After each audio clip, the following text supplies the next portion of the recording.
This is Adam Graham from Pretty Much the Present, bringing you a week of old-time radio podcasts. These episodes were originally released back in 2011, and we're releasing them here pretty much as is, with only some extraneous bits such as the opening from all of the episodes after the first episode removed. Because these are old, it should be noted that any offers or promotions mentioned in the episode may not be valid unless they're currently mentioned on the Great Detectives website. Here now is a week of old-time radio detective podcast.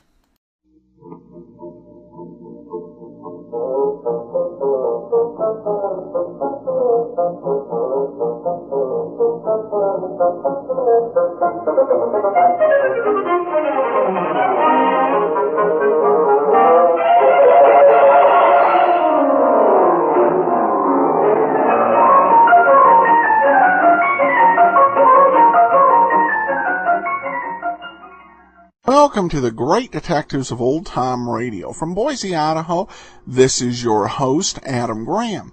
If you have a comment for me, email it to me at box13@greatdetectives.net. Follow us over on Twitter at Radio Detectives, and you can always call us at 208-991-4783. Well, before we get started, I do want to encourage you to pick up a copy of Tales of the Dim Night. It's my wife and I's novel, available on Amazon.com, as well as many other fine online retailers, as both a paperback and an ebook form. You can buy a copy and read sample chapters at dimnight.com. Well, today's episode of Barrie Craig is actually a title that is almost, actually it's entirely cliched for the golden era of mysteries, but the case itself is pretty good and pretty complex as usual. So here now is Murder in Wax. William Gargan stars as Barrie Craig, confidential investigator.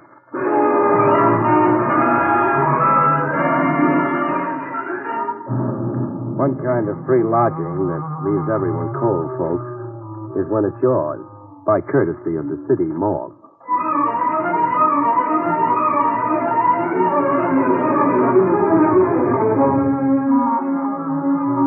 The National Broadcasting Company presents William Gargan in another transcribed drama of mystery and adventure with America's #1 detective, Barrie Craig, confidential investigator.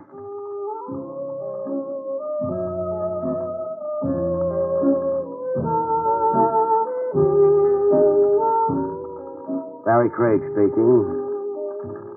There's one little thing a confidential investigator has in common with a crooner or a tap dancer.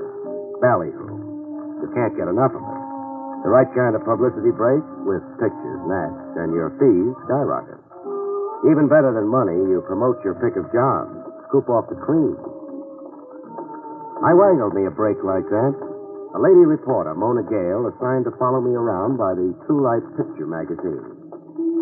An elegant redhead, lugging a camera and a notebook. She'd been ordered to profile me and get the story of my life from cradle to now. But the assignment had her missed, I could see. I wasn't important enough people for her. Is there some point to this dreary hike you've got me on, Mr. Craig? Yeah, there is. Tenement Row, near the dock. America's melting pot. Out of it comes governors, songwriters, bookies. Look around you. I have looked around me. Then start taking notes. Garfield Place. I was a kid on this block. That's Rat Trap there. I played stickball off the stoop. Go ahead, sister, make with the pencil. Must I? Posterity will want to know. Are you naturally egotistic, Mr. Craig? Are you naturally a snob? I'm tired. So have a seat. Here, on the stoop. What's better than sitting? Grand view, huh? Great. Dirty-faced children, pushcarts, squalor. Isn't there some other way of profiling you, Mr. Craig? Like? Oh, one of those celebrated cases you perform in so heroically. Couldn't I just watch you at work? Sure. If I had a case, which right now I haven't. Come on, beautiful. Get the feel of this block. Imagine back to me as a kid. That kid over there, reading the comics. Now, he could be me once upon a time. How about that weird-looking boy carrying the parrot? Boy carrying a what? Parrot. Well, yes. What do you know? The kid is carrying a parrot. And coming this way, too. He wants to pose for a before and after picture with you. Hey, want to buy a parrot, mister, for cheap, mister? I don't think so, Sonny. He yours? No, I found him on the docks. Lost. He's sick. Sick? Yeah, look at the blood on his foot. Yeah, it is blood. Bring him closer. Hey, what's he examining him for, like a doctor? Funny. The parrot hasn't been hurt. Not a scratch on him, I can see. But the blood? I'll bet tenth.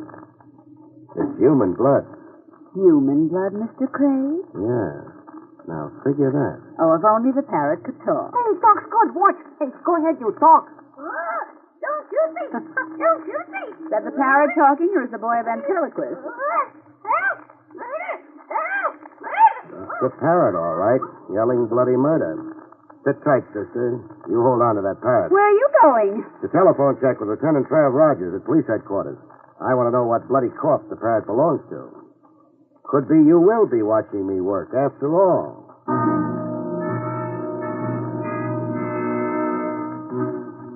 Mona got to watch me work. Over the phone, Lieutenant Trav Rogers set up a date for the parrot to be reunited with his master. The setting for the sentimental reunion was the city morgue. Roll him out, Ernie. The parrot belonged to him, Craig. Steady, Mona. Who was he, Trav? Vince Lorimer, according to an identification card in his wallet. He was found on the docks beside an empty bird cage. Shot to death by an unknown assailant. And? We traced him to a banana boat. He'd booked passage from Honduras to New York. Period? Period. On ship, Lorimer kept to himself, stayed in his cabin. A mystery figure, isn't that how a reporter would headline him, Miss Gale? That parrot you two chanced across was Lorimer's only known companion. Can I see the cage the parrot came in, Rogers? If you must meddle. I'm being immortalized by True Life magazine, so please don't louse it up.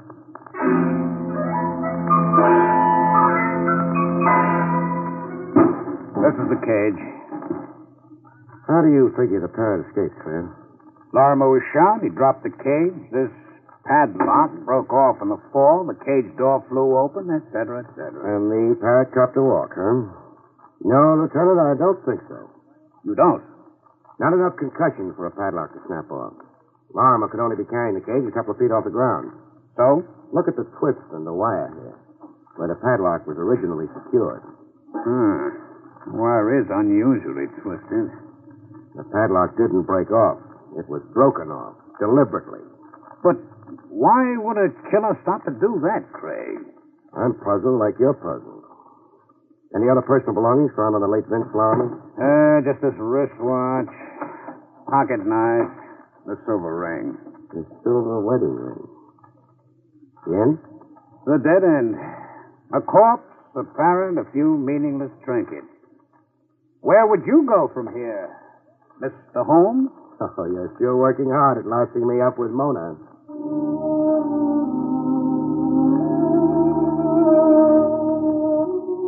But it so happened a detour developed in the dead end.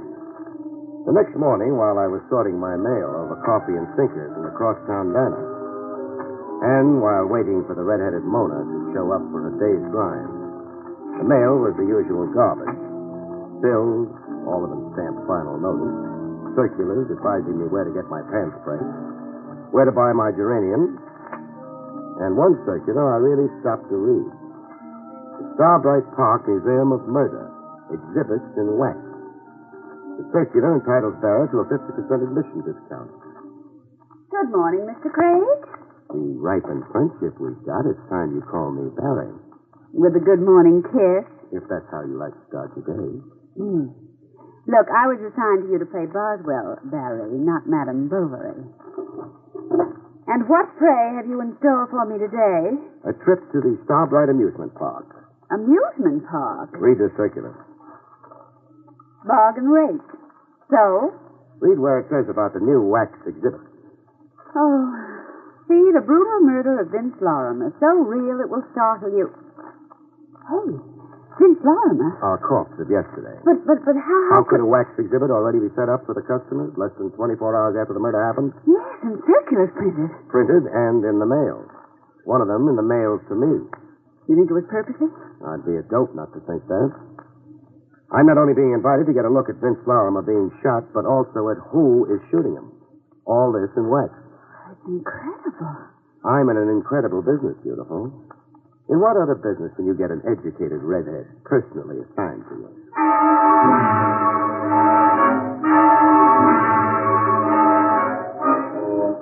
Starbright Park was a ramshackle amusement area, a stone's throw off a public highway. Well, here's your Museum of Murder. Those signs, shocking, sensational, lurid. And closed. No ticket taker, no open door. It's boarded up? There's a bell here. This side door.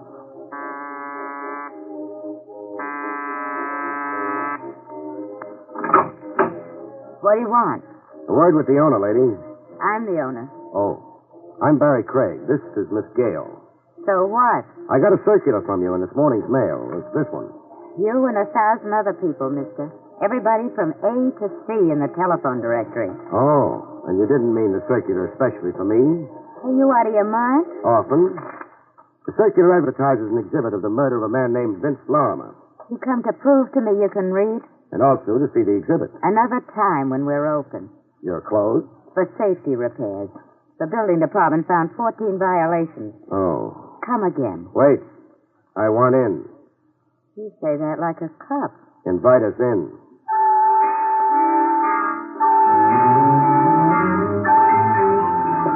Having fun, Mora? It's gruesome. Snyder and Ruth Gray in the hot seat.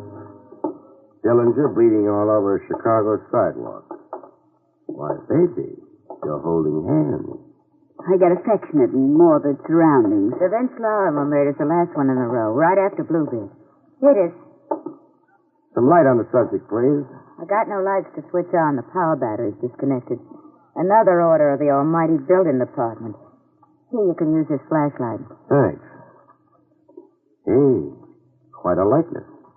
Barrie, the victim does look like Vince Lorimer. Like Lorimer posed for it. Even the clothes, the pinstripe suit. And holding a cage with the parrot still in it. The minutes before the actual murder the scene's supposed to be. Miss, or is it madam? It's Dolly. Dolly Flanders. Dolly, the hooded killer holding the gun. Why the hood? I don't get your question. Is there a head, a face under the hood? Yes, I guess there is. Model? How? How? In the likeness of the killer, I mean. In the likeness? Well, how could that be? That's the question I'm saving for later. First, suppose you raise the hood. Get in there and raise it, Dolly. Don't raise it, Dolly. Barrie! Voices jump you all the time in my business, Mona. You take it calmly. Raise as you are, Dolly. Craig, Yeah? drop that flashlight. Try beaming it at me and... Okay, stubborn. Barrie, he shot you! No. Bullseye on the flashlight. My wrist dead from the concussion. Get flat on the ground, face down, Craig. And your lady friend. Be smart, Craig. From where I am, you're a clay pigeon. Get down, Mona. Horizontal in a wax museum. Include that in the piece you're writing. I'll even include it on my headstone. You, Dolly. What? This box of matches. Pick it up. Now this newspaper. Now roll the newspaper into a torch and light it.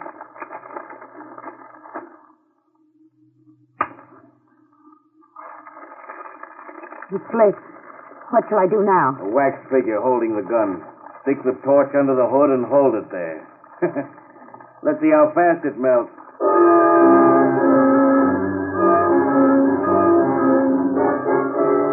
With the figure melted down, my gun-happy friend took one last precaution. I hate working over a guy when he's down. But you will. So you'll stay put while I leave?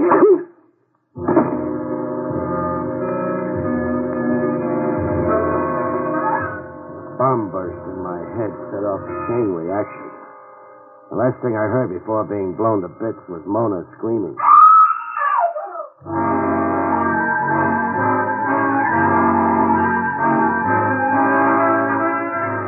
I came around. A long night and 100 years later, I came around. There was a face looking down on me. Pretty, with red hair, red eyes. Red eyes from crying. Crying over me. Barrie. And music. Bird music? Ain't music, Mona. It's a yellow canary singing. You're in Dolly Flanders' office. Dolly Flanders. Dolly. I'm not responsible for what happened out there. Who was he? I don't know any more than you do, dark like it was. He didn't want me to see the face under the hood. Because it was his own face, Barrie. He's the man who murdered Vince Larimer. Yeah, the obvious conclusion. Maybe even too obvious. Dolly. What? How come a wax exhibit here dramatizes a murder that happened only yesterday? You tell me. Don't you order your own exhibits? No, I take what's shipped to me on a rental basis. So much a season. Shipped to you by whom? A Mr. Scala, Fernando Scala, a wax sculptor. Where do I find Scala? He's got a studio in Havermeyer Flats near the railroad yard. Number 179. You through third degree in me? No. How come you, a woman, run this kind of a business? Your husband, isn't he with you? How'd you know I had a husband? The silver wedding ring on your finger. Oh. Well, coming back to your first question about me and this business. Yes? I won't be in it anymore after today. Why not? I just sold it, as is, lock, stock, and barrel. Who to? Do I have to answer that, too? Not if it's a secret. It's no secret. Here's my copy of the bill of sale. Know ye by these presents that Howard Crump, purchaser, has this day for the sum of... Mr. Howard Crump thinks he's going to coin a mint running this museum, as it should be run, so he says. Won't he coin a mint? He'll starve to death. That yellow canary of yours, you ever, let it out of its cage? Why should I do a fool thing like that? Skip it. Expecting visitors, Dolly? Crump. He haunts the place to see I don't cart nothing away now that he's bought the place. Come in, Crump. Dolly? Oh, excuse me. This is Mr. Craig. With him is Miss Gale. How do you do? Congratulations on your purchase, Mr. Crump. Oh, you know? Yeah, Dolly was telling us. Dolly said you're convinced there's a profit in murder. Hmm? Oh. That's a curious way to put it. Then you put it. Yes, I believe a wax museum can be run profitably, with, of course, judicious management and promotion. The underlying principle, Mr. Craig, in any business... Cut. My aching head, Crump. The head I'm taking out of here is already twice the size I came in with. Coming, Mona?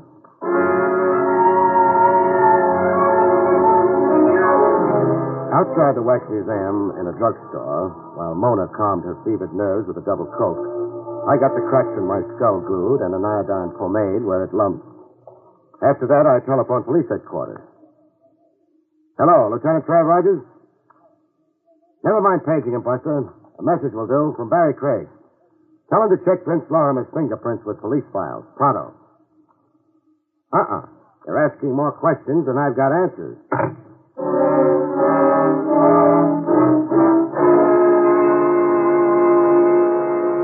Like Dolly had said, the Havermeyer Flat studio of Fernando Scala, wax sculptor specializing in murder, overlooked the railroad yard.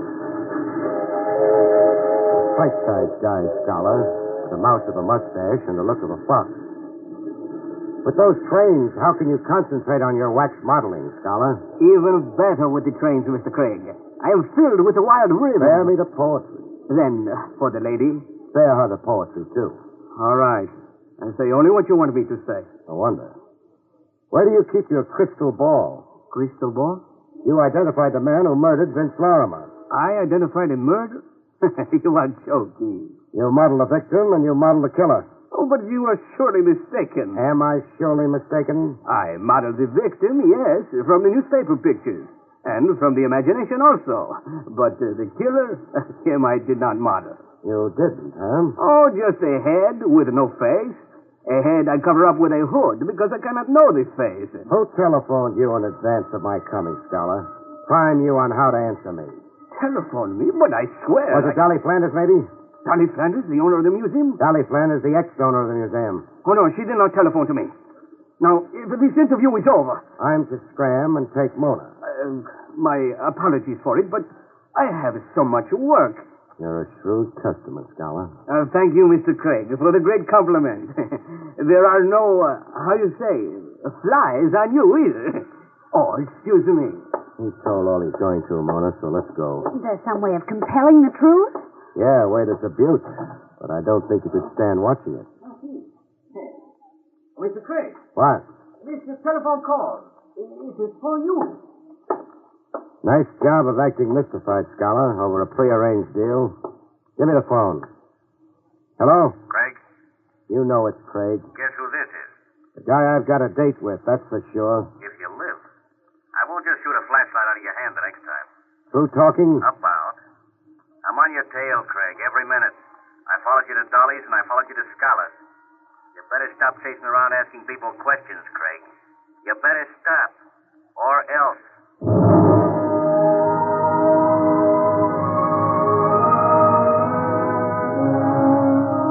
The case began to wrap itself up with a valuable assist credited to the good Lieutenant Trav Rogers. The return message for me, left with Jake, the elevator op, in my office building, suggested that I meet Trav post-haste in the Marble Lawn Cemetery. But why meet in a cemetery? A favorite long-lost aunt. Rogers wants me to help dig her up. Oh, taxi! Hey, taxi!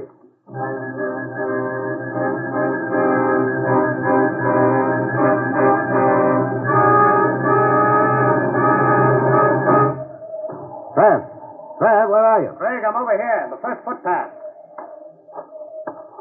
Greetings, Gould. What do you hear from the beyond? Read that tombstone in front of you. In memory of Sam Tracy, born 1910, died 1945. His loving wife, Dolly. Dolly. Barrie, Dolly. Don't get into the lieutenant's act, beautiful. It's his show. Let him have the fun. But, not here. Somewhere over a hot cup of coffee.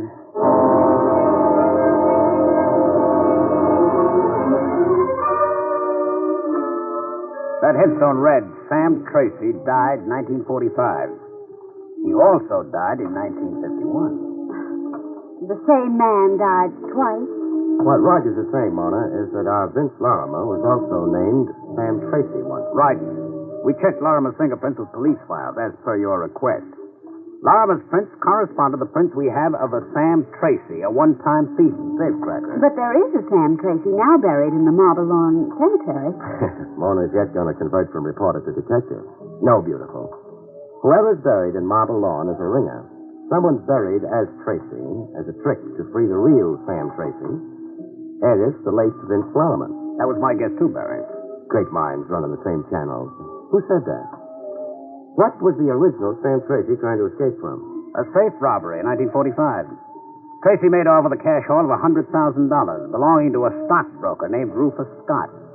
The police gave up when Tracy, the phony Tracy, as it turns out now, died. Died how? In a rooming house fire while hiding out. And the 100 G's? Went up in smoke. So the police thought, I mean. As did the insurance detective in the case. Insurance detective? A certain Sandy Dowell, an eager beaver in his day. Dowell chased Tracy all over North America before the fire burned him out of the case and into retirement. Well, you got something you can contribute, Craig? This. Sam Tracy, alias the late Vince Larimer, was the husband of Dolly, the ex-owner of the Starbright Park Museum of Murder. I read the tombstone, too, genius. Besides, it's a matter of record that Dolly Tracy posed as the widow in the phony burial of her so-called husband in 1945. I guess Dolly to be the very late Larimer's widow this morning. By divination? By a silver wedding ring on her finger. An exact replica of the one you found on the corpse. Well, we know a lot and we know nothing. Tracy got away clean with $100,000. Even got out of the country. Why then did he come back posing as a Vince Larimer? Why take that risk? And get murdered. And who released the parrot? And why? Frankly, Mona, I don't know if that's really significant. Bet on it, it is, Rogers. It's the key to our killer. All right, where would the key fit? Seabright Park, I'd say. Trav? Yes. Suppose I call the move. Can you bear it? If it catches a murderer. Spoken like a good cop. With Trav swallowing his pride enough to backstop me, I stormed the Museum of Murder. Yes? You. Close that door, Crump, quick. You, seem urgent. Urgent? There's a rifle-happy wild man tagging after me. Where's Dolly? Packed up and gone. I've taken possession. Uh-oh. That's my rifleman. Don't open that door. Where are you going? To your office to telephone for help. Now, look, Craig, I can't get involved in your affairs. Craig! Hello. Dead. Now the line went dead. Someone cut your wires, Crump. Craig, you can't stay here. I'm running a business, now the headquarters. You want me dead? No, but... Oh, this. My rifle-happy friend finding the range. Craig, get out of here. I'll be murdered. That's not my concern. I insist you go. You want me to walk out at a certain death? It's certain death anyhow staying in here, cooped up in here, cornered. Craig, I'll be killed too. The next bullet might get me. You're raving, When Crump. you stay here, the room is a death trap. You look green, Crump. Sick, as if you're suffocating. Suffocating. Yes, I am. The room's close. Stifling. Close and stifling like a cage? Yes, And you hate cages, don't you, Crump? I hate... That's why you let parrots out of cages. You can't stand seeing anything caged. No, I can't Even stand... the yellow canary, Dolly's yellow canary. The cage is here, but the canary's gone. You emptied that cage, too, eh, Crump? Yes. Craig, I can't breathe. I'm suffocating.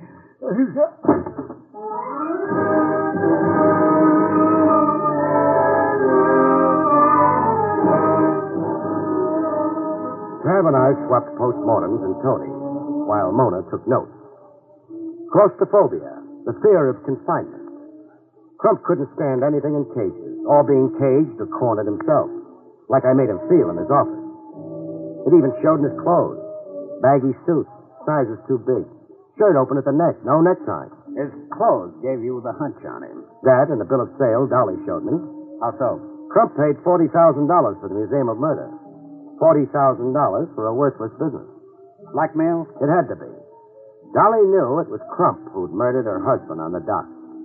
She devised a cute way to make Crump pay off. But why would Crump murder... Oh, wait. I think I know. Crump is really Rufus Scott, the stockbroker Sam Tracy robbed 6 years ago. Was hired to rob by arrangement. My bet is that Crump invited Tracy to come tap his safe. I'll buy that, sure. The Scott firm was on the verge of bankruptcy before that robbery. And then Tracy never got to keep the stolen $100,000. He was just a tool. The patsy, lucky to escape with his life. That's why he skipped the country. But, Craig, But who staged the rooming house fire and the burial of a bogus Sam Tracy? somebody who wanted to permanently shut off police interest in Sam Tracy and in the 100G. The men say, you were supposed to be Rogers when you stalked me in the Museum of Murder and helped pull Crump apart at the scene. The beneficiary of the $100,000 was the thug who worked over you, eh? A thug who could only be one guy. Trav, your retired insurance stick. Sandy Dow. Sandy Dow. A guy I've got a date with before you have. Oh, now, Craig, don't be vindictive. Don't you be casual, Trav, about my head. Before you put the cuffs on Dowell, I'm handing him his cuffs, and that's for sure. And before you two stalwarts of the law really go at it in earnest, will you tell me if I've got it down correctly? Some other time, we're going to a huddle over your note. Just one footnote to murder. Dolly ordered that wax exhibit from Scholar and invited me to come see it. It was her way of forcing Crump to come across by her museum. The end? Almost. All it needs now is the clinch. The clinch, Barrie? Yeah, to keep your storyline straight. Page 1, boy meets girl. End page, boy gets girl. Oh. Trav. What? Vamoose, huh?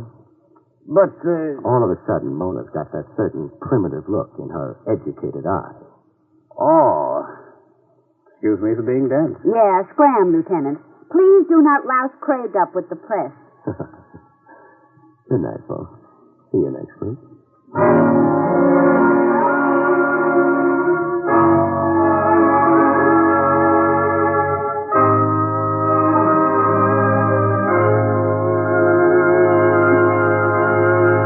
You have been listening to William Gargan in another exciting transcribed mystery drama from the adventures of Barrie Craig, confidential investigator. Tonight's story, Murder in Wax, was written by John Robert.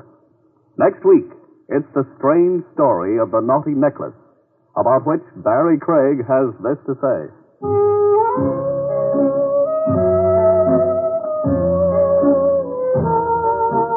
Next week, I'll tell you how I was hired to buy a string of pearls, which was almost woven into a noose to hang me with. See you next week, folks.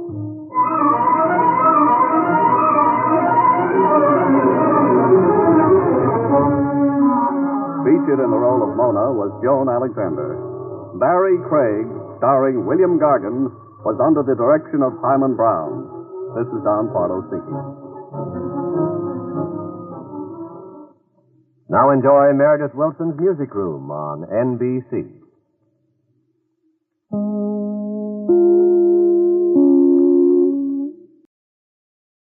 Welcome back. Well, this episode was interesting for a couple of reasons. First of all, William Gargan did actually grow up in New York, and probably a neighborhood fairly similar to the one that's being described. So that was kind of unique. And of course, you had Joan Alexander in the role as the reporter. And this, of course, to old-time radio fans is noteworthy because Joan Alexander's most famous role was as Lois Lane on the radio version of Superman and also in the cartoons. One thing I have neglected to mention about Barrie Craig that makes it kind of different, you'll notice when you listen to the credits and they list the guest stars, they're not going to be the same ones generally that we hear on Let George Do It, or on Yours Truly Johnny Dollar, or on Rogues Gallery. That's because Barrie Craig was a New York origination, at least up until the summer of 1954 when it moved out to Hollywood. It just wasn't worth it to bring a character actor from Hollywood to New York, or from New York to Hollywood, to say a few lines. So you had a different stable of radio actors in New York City. And these actors tended to be less known overall just because the trend developed really strongly towards Hollywood. So they were less likely to end up on television or in movies, and more likely their work would be on other radio programs, or it would be on the stage. Well, that will actually do it for today. I hope we will be back tomorrow with Rogues Gallery.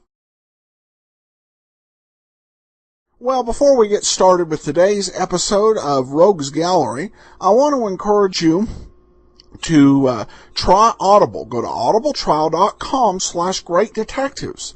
It provides you a world of great audio entertainment, close to 100,000 different titles for you to enjoy and listen to. Allows you to stay up on your reading even when you're on the go and don't have time to sit down and read a book. So remember, audibletrial.com/greatdetectives. Well, today's episode of Rogues Gallery is called Fortune in Furs. Here it is.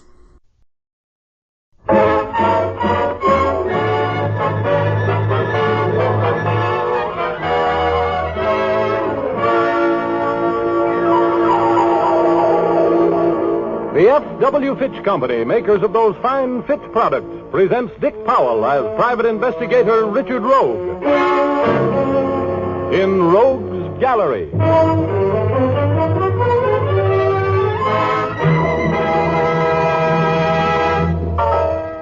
Rogue speaking.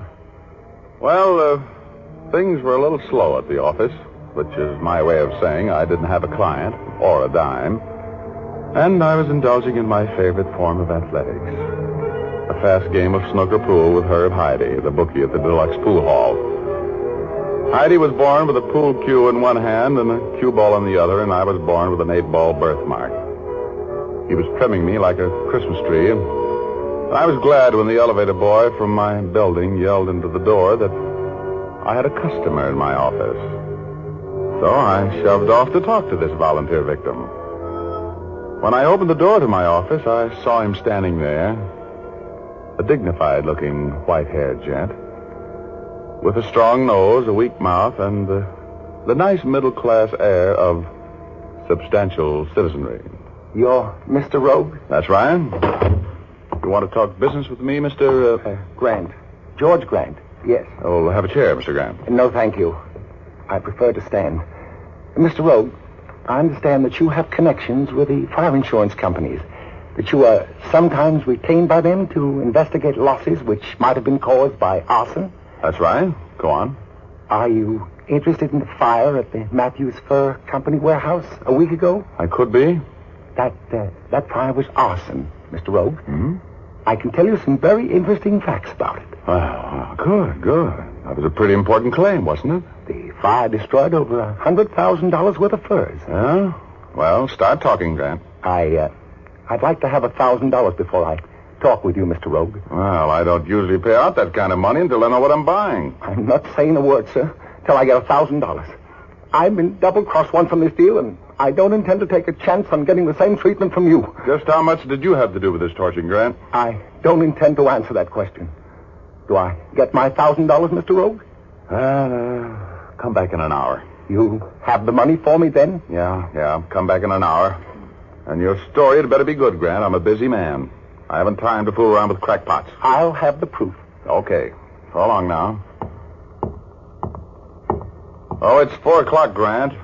I'll see you at 5. On the dot, right? I'll be here.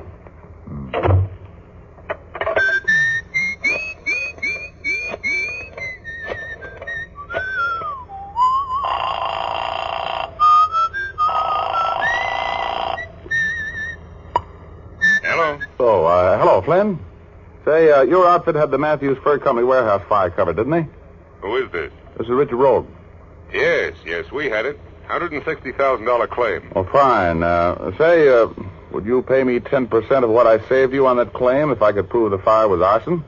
$16,000? No. Okay. Save $16,000 and lose $160,000. I can afford it if you can. Wait a minute. How can you prove arson? Well, I've got a man. He wants to talk. He says he can prove arson. I believe him. I'll give you $10,000 for a conviction. I'll take it. Look, send the $1,000 retainer over here, special messenger, right away. It's important. Hey, wait a minute.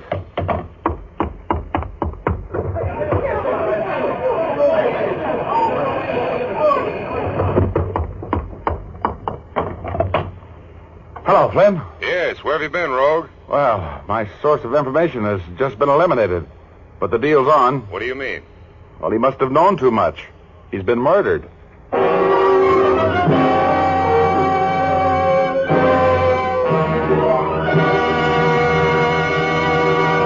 Well, that's the beginning of a case out of my crime gallery called Fortune and Furs. I'll tell you the rest of the story in a minute. But first, here's Jim Doyle, who's going to tell you men how to shave off stubble without fuss or trouble. Thanks, Dick. Men, if you have that show-me attitude when it comes to shaving cream, we invite you to try Fitch's No Brush. We think it has the qualities you want in a shaving cream: a smooth, non-greasy texture, a skin conditioner ingredient to protect sensitive skins, and a fast action that instantly prepares your face for the grandest, coolest shave you've ever had. And to top it all off, Fitch's No Brush is reasonably priced. So we suggest you try it. See if we're not right when we say Fitch's No Brush gives a solid comfort shave.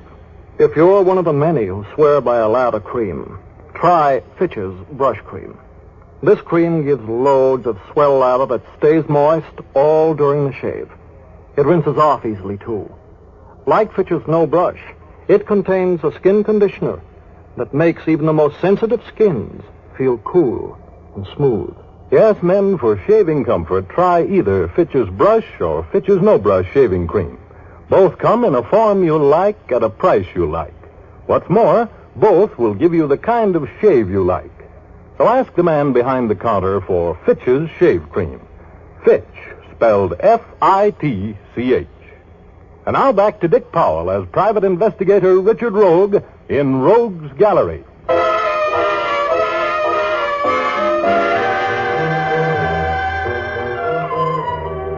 Well, as I was saying, I was as broke as a New Year's resolution when I ran across proof that the Matthews Fur Company warehouse fire was arson. I called Louis Flynn, who headed up the Fidelity Fire Insurance Company, and made a deal with him for $10,000 if I could prove that the fire was of incendiary origin. And while I was talking with him, George Grant, my witness, was killed leaving the building. Well, I couldn't afford to lose a $10,000 fee right then, so I took a fast distance to the home of the late George Grant. I knocked at the door. What do you want? I want to talk with you. You're George Grant's daughter? Yes. You're the police? Yes. Come in. Oh, thank you. I suppose you want to question me about my father's affairs. Yes, that's right. Come in here, please. I can't believe that Dad is dead. I'm sorry, believe me. And if you'll help me, I'm sure we can find the people who murdered him. Sit down, please. Thank you. Oh, Miss Grant, what was your father's business? Oh, don't you know? He was warehouse manager for the Matthews Fur Company. He had been for years. Oh? Did he have any enemies that you know of? No. Dad wasn't the kind of a man who made enemies. He was... Well, he was sweet. Oh, I don't know. There'd been something wrong with him for the last couple of weeks. He wasn't himself. He was worried. And it was all that blonde's fault. Blonde? Yes, Bernice Maxwell.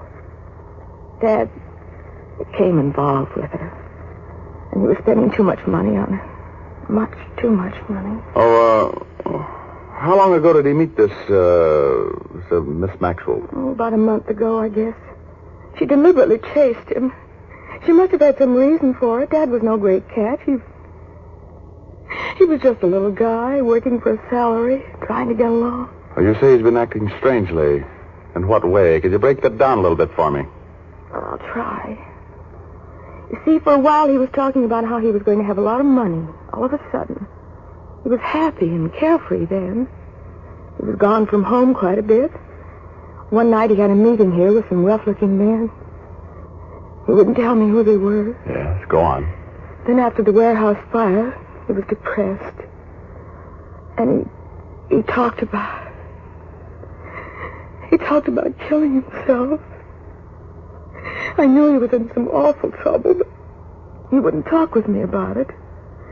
He just kept calling Bernice Maxwell. She wouldn't answer the phone even. Did your father talk with you much about the fire? No. But I'm sure that fire had something to do with his murder. I know it did. That Maxwell woman has something to do with it, too. Who do you suppose that is? I think I know. Oh, please don't go away. I don't want to talk to anybody else. If you stay here, maybe they'll leave. This the residence of George Grant? Yes. Who are you? Lieutenant Urban, Homicide Squad. Oh. Won't you come in? Hello, Urban. Rogue, what are you doing here? Isn't he a policeman? No. What are you doing here, Rogue? I'm working on a case. Do you know anything about a murder that took place outside your office an hour ago? A little? I see. What are you doing out here? Well, I'm working for a client. I've got a license to do that. You want to see it? If he isn't a policeman, who is he? He's a private investigator, which is a Harvard version of a gumshoe. His name is Rogue, Richard Rogue. It is? Well, he told me he was a policeman. I wouldn't have let him in. Well, that's not very gracious of you, Miss Grant. Shut up. Miss Grant, did you give this man any information which you should have withheld for the police? Well, I don't know. He kept asking me questions about my father. I answered him. What do you know about a murder, that murder, Rogue? Who did it? I don't know. How did you get out here so fast? How did you know who the murdered man was? I don't have to answer that. Well, he'd been up to your office to see you, hadn't he? Daddy? Miss Grant, do you know whether or not your father planned on seeing a private investigator today? Well, I don't know. He didn't tell me if he did. I'm getting a little fed up with your ethics, Rogue. Aren't you getting a little out of line, Urban? You're withholding information. Can you prove it? This man was shot on his way out of your office. What was he talking to you about? Answer me. Did you see him talking to me? Oh, now let's not get technical. No, let's do. You're going to take me down to the station and sweat me? Not if you'll be reasonable. Well, I'm not going to be reasonable. So either pull out your cups or shut up. Oh, please. Oh, I'm sorry, Miss Grant. Believe me, I really want to help you. I'm going to take care of the people who are responsible for this murder. Even the cops can't keep me from doing that. Now, wait a minute, Rogue. I'm walking out of here, Urban. I'll see you later when I deliver the killers to you so you can take a bow for the newspapers.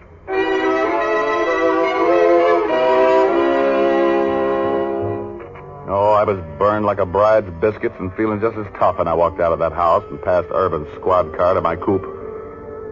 It didn't do my atomic temper any good when a pasty-faced gunman got out of the front seat of my car and pointed a pistol at me.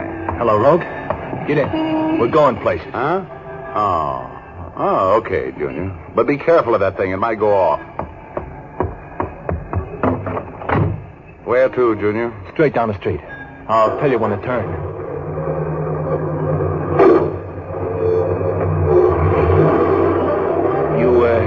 You had a visitor at your office this morning. How much talking did he do? Oh, you mean George Grant? You know who I mean. Well, he didn't talk much. Why? Who wants to know? The boss. Hey, look out where you're going, Rogue. Well, I'm not worried. I've got the wheel. Let's get this thing out low, shall we? What are you trying to do, Rogue? Kill yourself? No, it makes me feel safer going this fast. Because you pulled the trigger on that heater and you're just as dead as I am. Slow down, Rogue. Hey, that guy almost crashed us. What's the matter, bully boy? You yellow? I've got a tank full of gas and this car will make over 100. You're going to kill us both. That's possible. As a matter of fact, it's probable. But you were going to take me for a ride anyway, weren't you? I got nothing to lose. Give me that gun. Hey, keep your hands on the wheel, Rogue. Hey, cut it out. Give me that gun, punk. Come on. Get your hands on the wheel, Rogue. You're going to crash. Give me that gun or I'll rip right into that wall ahead of it. You know me, kid. I mean it. Now, give me that gun. Would you let me go? No. Give it here. Oh, look. Come on. Hey. Well, I'll be. He's passed out. Hey.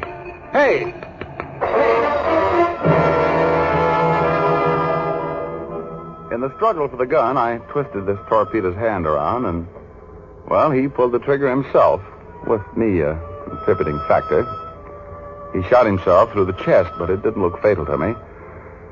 So I drove him to a hospital and left him there. Told them to call Urban. I used the hospital phone to check up on Bernice Maxwell and found that she was a sort of a notorious babe, ran an escort service, which was legitimate enough, but she's had a few sidelines, such as blackmail. I got her home address out of the book and went out there. She lived in a nice enough house out on the east side of town. I rang the doorbell. Yes? Hello, Miss Maxwell. I'd like to talk to you for a moment, please. Who are you? Let's talk about that inside, shall we? What do you mean, forcing your way in here? I mean business, Blondie. And that's what we're going to talk. Now, let's go in the other room and have a chat. You just lead the way.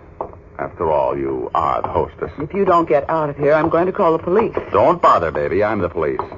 And I want to talk to you about a fire and a murder. So just get moving. Come on. Murder? Yes, a murder. Doesn't the fire surprise you, too? Sit down. I don't know what you're talking about. Who are you, anyway? That's beside the point. I want to know what you had to do with the murder of George Grant. You can talk now or later. I've got nothing but time. George Grant? He's dead? Yes, very. He was murdered about 5 minutes after 4 downtown on Grand Avenue, and I think you know who did it. I don't know anything about it. You never heard of him, huh? I knew him slightly. Oh, now, please, Miss Maxwell. You knew him better than slightly. You've been running around with him or giving him the runaround for the last month. You deliberately set a trap for him, didn't you?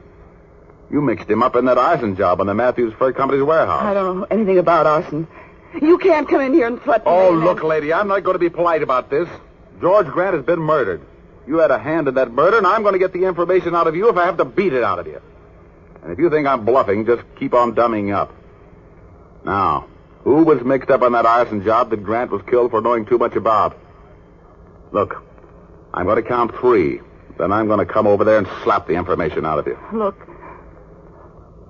Look, if I tell you what you want to know, will you fix it with the district attorney to let me turn state's evidence? It depends on how good your information is. You have nothing on me. Now, don't start that again. You almost had your mind made up to be smart. Don't double-cross yourself. Now, come on. Talk. I have everything you need right here in this desk. Well, now you're talking sense. Now, wise guy, get your hands up. Huh? Oh, no kidding. Now, look, Maxwell. This is nothing you can shoot your way out of, especially with a toy gun like that. Sit down. No. If I'm going to be shot, I want to be standing up when I get it. This is a silly piece of grandstanding, Blondie. I'm going to take that gun away from you before you nerve yourself into pulling the trigger. Don't come another step. I'm telling you, if you do, I'll shoot. Now, you don't think one bullet from that little 25 is going to stop me, do you? It won't, Maxwell. I'll just keep right on coming, and I'll take it away from you. And I'll put you in the pen for the rest of your life for attempted murder. I'll be there anyway if I don't get rid of you. Don't be a sucker now. Think of those 13 steps to the death house. I'm coming after that gun, Maxwell. You take one more step and... Well, I hated to slap that gun out of your hand, Blondie, but you didn't want to shoot me anyway, did you? Let go of my arm. You're hurting me. Now talk. Who was behind that arson deal? Who was the touch-off man? Who was the brain? I can't tell you. I can't. If I don't, they'll kill me. Come on. I haven't much sympathy for dames like you. You killed George Grant just as much as if you pulled the trigger on him. Now talk, baby. Talk, do you hear?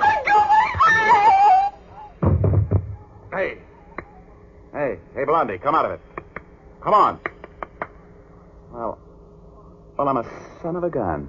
She passed out on me. Hey, Maxwell, come out of it now, will you? Come on. All right, Rogue. Just stay right where you are. Huh? What did you do to Bernice? Nothing. Did she talk? No, she didn't. That's good. How did you get here, Rogue? Well, I drove. I got rid of that little pasty puss gunman you sent after me. Where is he? He's been taken care of. That's funny. That's exactly what's going to happen to you, Richard.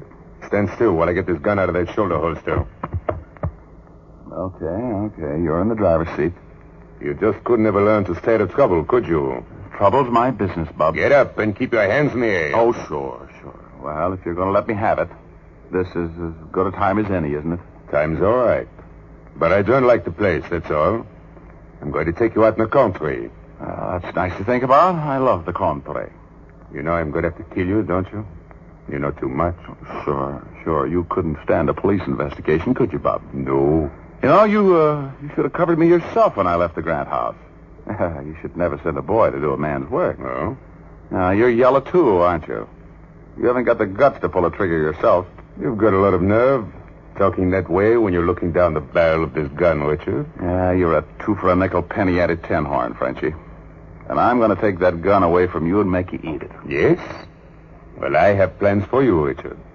I'm going to bend this gun over your head first, and then I'm going to get rid of you. For good. You haven't got the guts. No. Turn around, Rogue.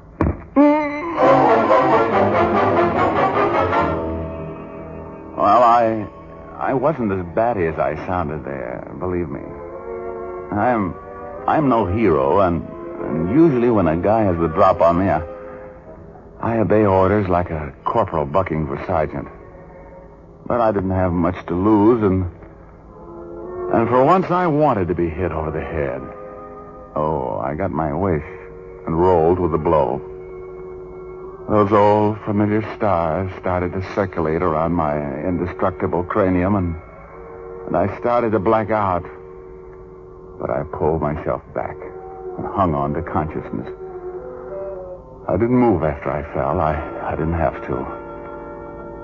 You see, I fell with my left shoulder in the shadows, covering the automatic I'd slapped out of Bernice Maxwell's hand a little earlier. When I heard this character walk away from me, I got my right hand on the gun. He went over to where Bernice was, just coming around to this world again. I could hear him talking to her. Bernice! Get away from me! Oh, it's you, Marcel. Where's he? Rogue? He's on ice over there in the corner. You kill him? No, but I'm going to. I didn't want to do it here on your house. Drop that gun, Marcel. I'm taking over from here. What? Drop it! Marcel, he's over there by the piano!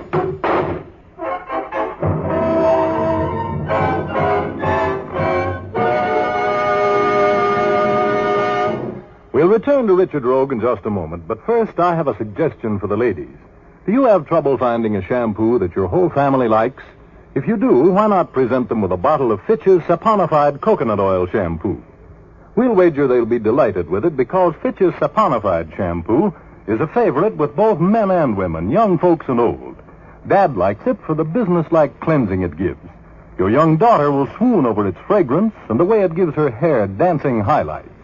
Junior thinks shampoos on the whole are a nuisance, but if it's got to be done, he'll take Fitch's saponified shampoo because it's so quick and easy to use. Yes, ladies, for a good all-around family shampoo, it's Fitch's saponified. Made from pure natural oils, this shampoo will not dry the hair or make it harsh-feeling. Fitch's saponified shampoo has been granted the Parents Magazine Commendation Seal. When you buy shampoo, look for the bottle with the bright yellow label. Fitch's saponified coconut oil shampoo.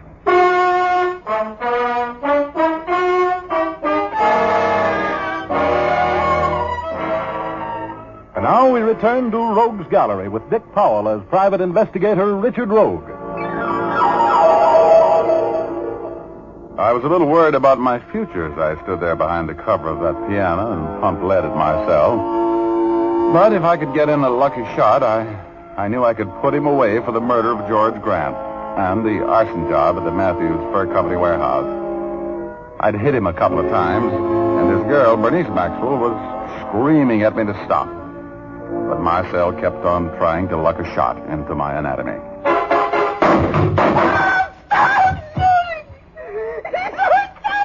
Don't move, either one of you. I still got plenty of lead here to stop you if you do. What are you going to do with us? I'm going to turn you both over to the cops, baby. This guy will live to hang. Now, here, tie him up. Use his necktie. Come on. He needs a doctor. Well, I'll call one as soon as he's secured. Come on, tie him tight now. He's bleeding to death. Shut up. Here now. Take my tie. Here, tie his feet tight. You're really tough, aren't you, Rogue? When I'm mad, yeah. Oh, yeah. Here's my gun, and here's the gun that's going to send your boyfriend to the chair. Now, you want to go with him, or do you want to tell me all about it? You mean I can still turn state's evidence? Were you mixed up in the murder? No. I don't know anything about that. You know about the arson deal, though, huh? Yes. Okay, baby. Now, start talking. And maybe I can get you a deal with the DA. I'll talk. I'll tell. I'll tell you everything.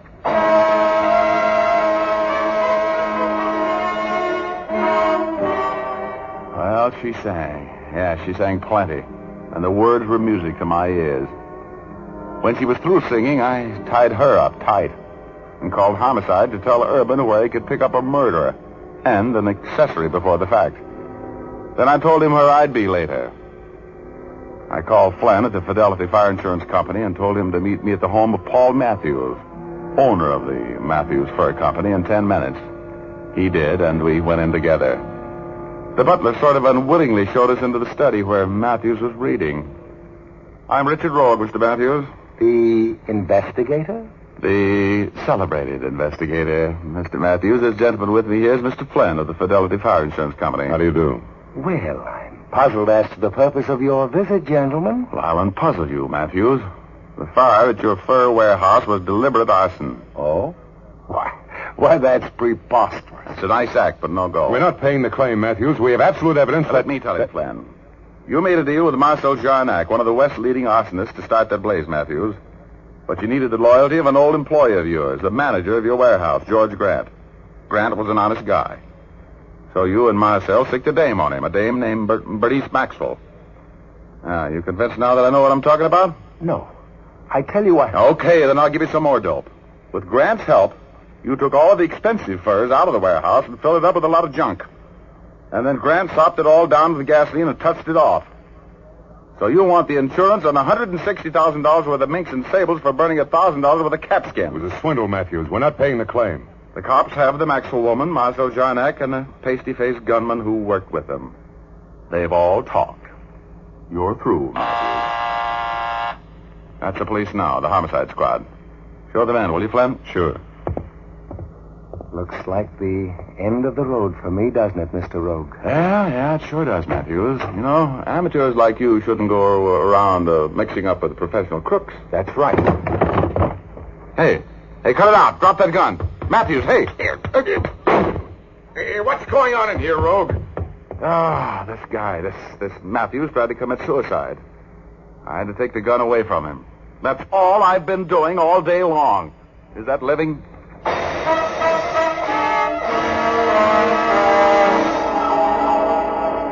Well, it was Pasty Puss's gun that bumped George Grant. He and Marcel got the chair. Matthews and Bernice Maxwell got 10 years apiece, and I got 10 grand in reward money for cracking the case. Yeah, I really had a time with that $10,000. Went to Mexico City, incidentally.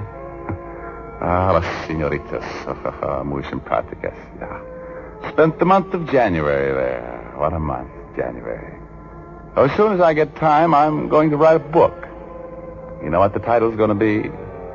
I'm going to call it Lost January. Oh, dear. Incidentally, I hope you noticed that I didn't get my brains knocked out and make my regular visit to my alter enemy, Hugor, tonight. And... Huh? What's the idea, Rogie? I missed you.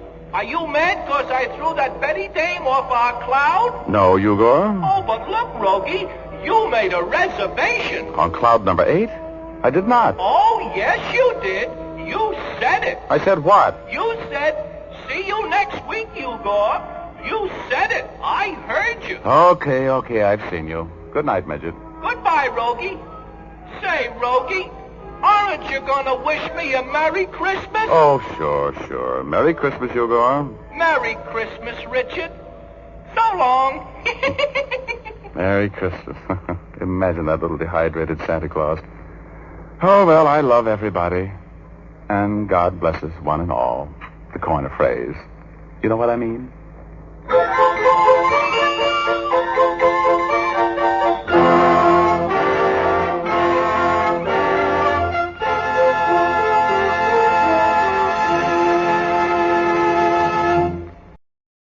Welcome back. Well, a little bit of a dose of Christmas in July for you.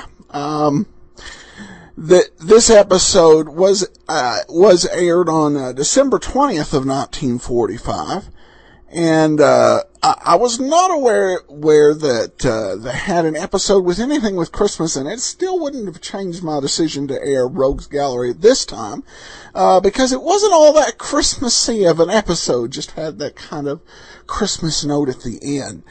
He was actually ridiculously tough in this episode. Ignoring the people with guns and just, going right after them. And if they are operating under this circumstance, well, I don't really want to kill you here. I want to take you somewhere else and kill you. That does seem like a reasonable enough gambit. Of course, there's always the risk that they might go ahead and shoot you anyway. But glad Hugor got in the episode. All right, well, we turn now to listener comments. Adam Graham's Great Detective Podcast are fantastic. His commentary makes every episode come to life. Well, thanks so much to Raven Rest. And that will actually do it for this week of Rogues Gallery. We'll be back tomorrow with Let George Do It. Well, before we get started, I want to remind you that at greatdetectives.net, every weekend, there is something new. There is a book review, a radio program review, a movie review, or a look at a classic television. If you like detective stories and the golden age of entertainment, be sure to check out greatdetectives.net every weekend. Also, you can have updates made of the Great Detectives articles automatically sent to you on your Kindle, and you can try that service out free for 2 weeks. Go to greatdetectives.net to learn more, or just put Great Detectives of Old Time Radio in the search box at Amazon. Well, last week ended a streak of 18 straight weeks with no lost episodes, and was then followed up by 5 straight weeks of lost episodes. According to the Digital Deli, here are some of the episodes missing. Slow Train to Yesterday, The Man Who Couldn't See, Triple Indemnity, The Man in 306, and The Ghost of Ireland Betty. Now, I should say that while the original version broadcast in 1950 of Triple Indemnity is not available, the Harry Goodman Productions version, the syndicated version, which is only available from radioarchives.com, is in their Let George Do It Volume 4 set.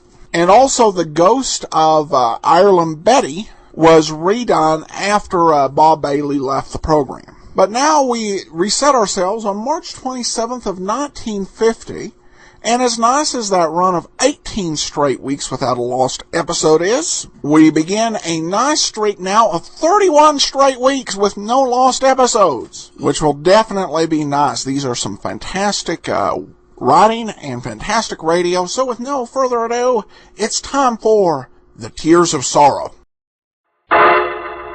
Personal notice, danger's my stock and trade. If the job's too tough for you to handle, you got a job for me, George Valentine. Write full details.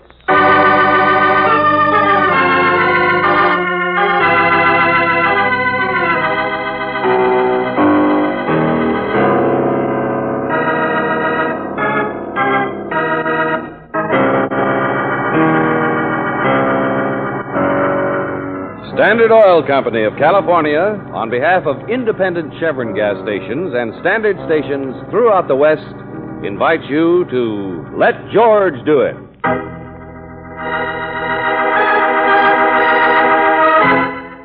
The Tears of Sorrow, another adventure of George Valentine.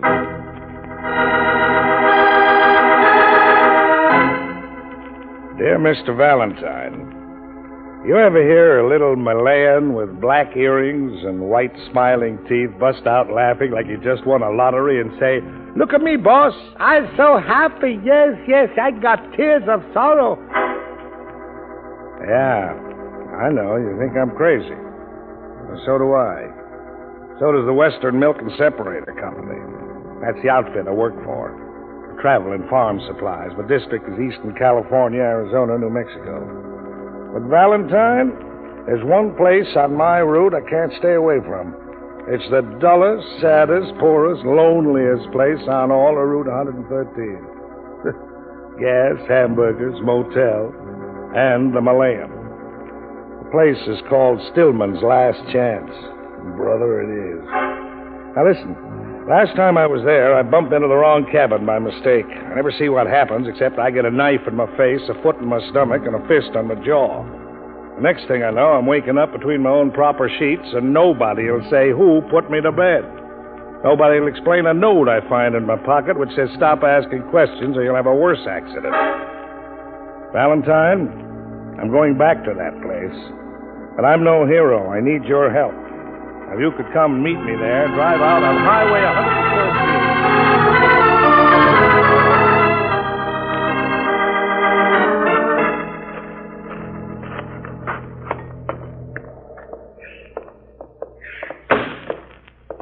Stillman's last chance, huh? Last chance at what? Last chance that Stillman's going broke, that's all. I get it. Say, I noticed your license plate. California, huh? I got friends in Hollywood. Is that so? Sure. I thought of going out there sometimes. There's one fella, he says I'm a type they don't get very often. He was just passing through and he seen me. I don't know, though. Well, you're very attractive. Of course, this dress is a little tight. It's pretty hard keeping your skin like this with all the dust. I think a girl owes it to herself, no matter where she is. Yes, of course. So do I. I guess your husband ain't much interested in these abstractions, is he? Huh? He's not my husband. Oh? Well, if you'd like some coffee, mister. Hey, look, lady, if you'd like to go back and wash your hands or anything... Hey, Lucy! Excuse me. Yeah, Mac? Here I am. I told you there was customers. Get in here, finish the dishes. I'll take care of them. Her name's Lucy, George. Shall I tell her you're a casting director? Yeah, thanks a lot. Let's look around and find this crazy salesman.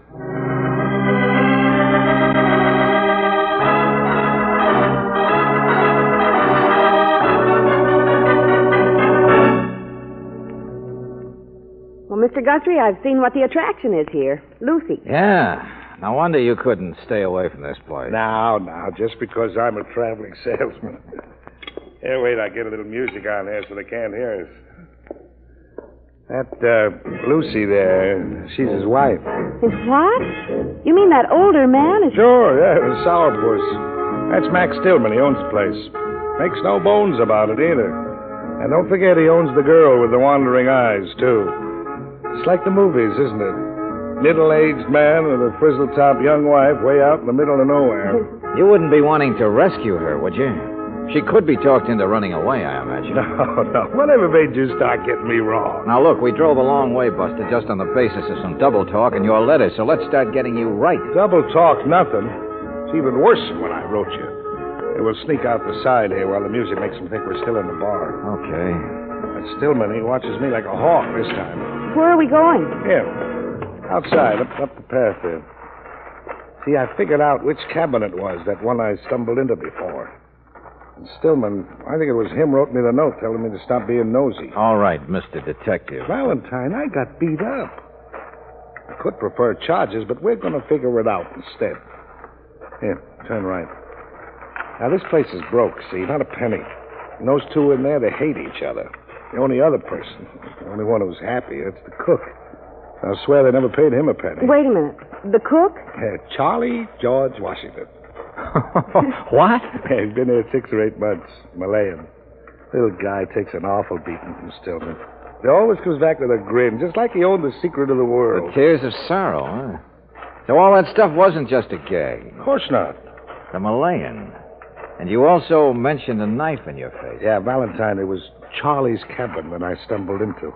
Here, this is it. The curtains are all drawn. Yeah. Always are. Long time ago, Stillman told me Charlie'd never let anybody near his room.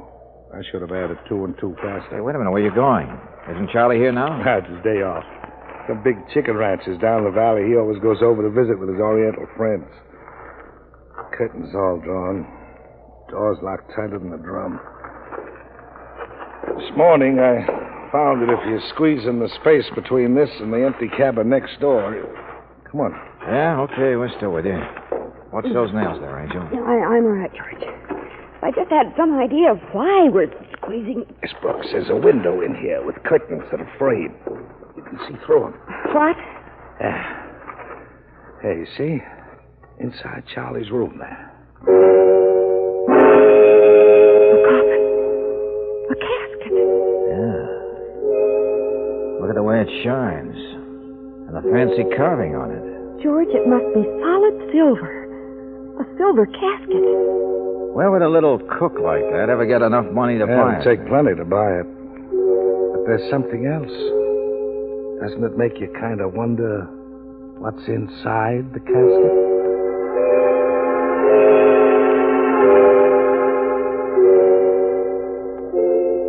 The Malayan. What? Not even a mark on him. Oh, yes, there is a little bruise on his jaw. But there he is, Brooksy, dead. In his own silver casket.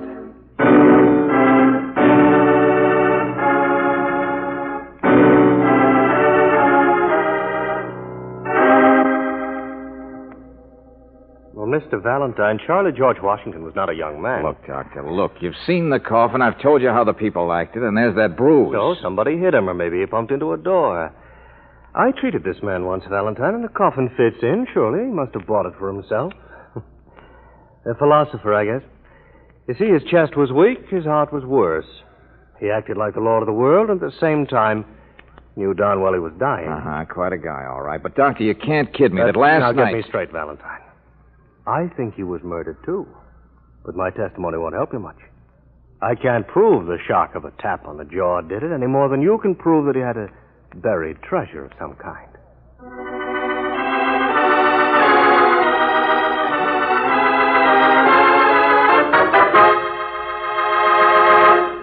No, he didn't, I tell you. I know. How do you know, Mr. Stillman? Because I looked for it.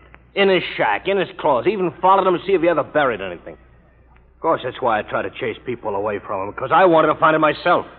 Only I didn't. So, but I didn't do anything wrong, did I? All right. Lucy, let me ask you... You don't know no more about it than I do, mister. You see, it's too bad now. Charlie's dead, that's all. It was an accident. Sure. Maybe all the dough he ever had was invested in that fancy box. You know, I might agree with you if Charlie was still alive. If there hadn't still been reason for somebody to slug him last night. Gosh, I didn't even see him last night. Neither did I. Oh, no, of course not. Who else was staying here besides Guthrie? Nobody. Mac, if you're going to... Nobody, I said. Well, now, look, don't argue about it. You're jealous of your wife, Mac, aren't you? She's nice looking. It wouldn't have been somebody that, What? Right under his nose? Shut up. Now, look, mister, we've been helpful enough now. There's an empty cabin next to Charlie's. Guthrie says he saw you bringing fresh linen to it this morning. Huh? And it's happened before, yeah.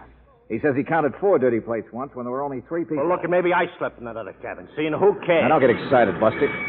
Wow, couple of customers. If you'll pardon us, Mr. Yeah, he'll excuse you. Hey, Mac. Hey, the law. Hey, Mac, what are you? Yeah. Oh, I saw the doctor's car out front. Is he here? Yeah, cabin 14, officer. What's happened? Accident up the highway.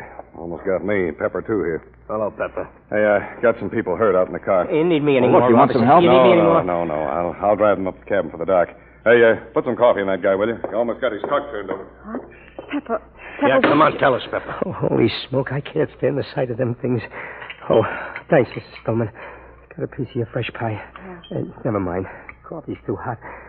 Maybe it's whiskey I want. Hey, friend, calm down. Well, it's my egg truck, see? I run the pickup route out of here for the poultry outfits. It was an hour ago, maybe 2. We've been working to get them people out. Tourists' car coming from the east. Yeah. Well, what was it? Who got hit? Well, I seen this car behind me coming like a bat out of... Oh, hey, excuse me, Mrs. Stillman. Yeah, what?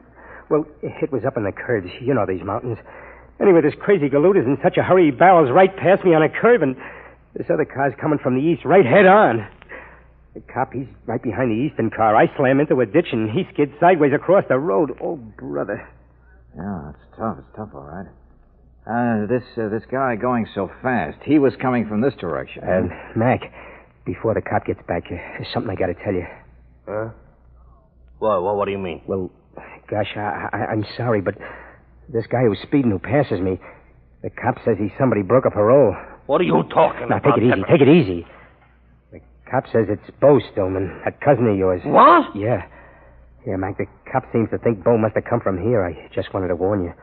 The cop says he'll bet you were hiding Bo out again. Yeah, well, where is Bo? What happened to him? He's dead, Mac. Other people only got injured. Bo's dead.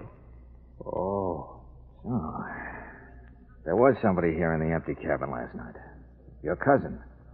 And now he dies by a real accident while speeding away. All right, mister. Sure. Only, look, I want to explain... Never mind, Mac, not now. Besides, you better look after your wife. She just fainted.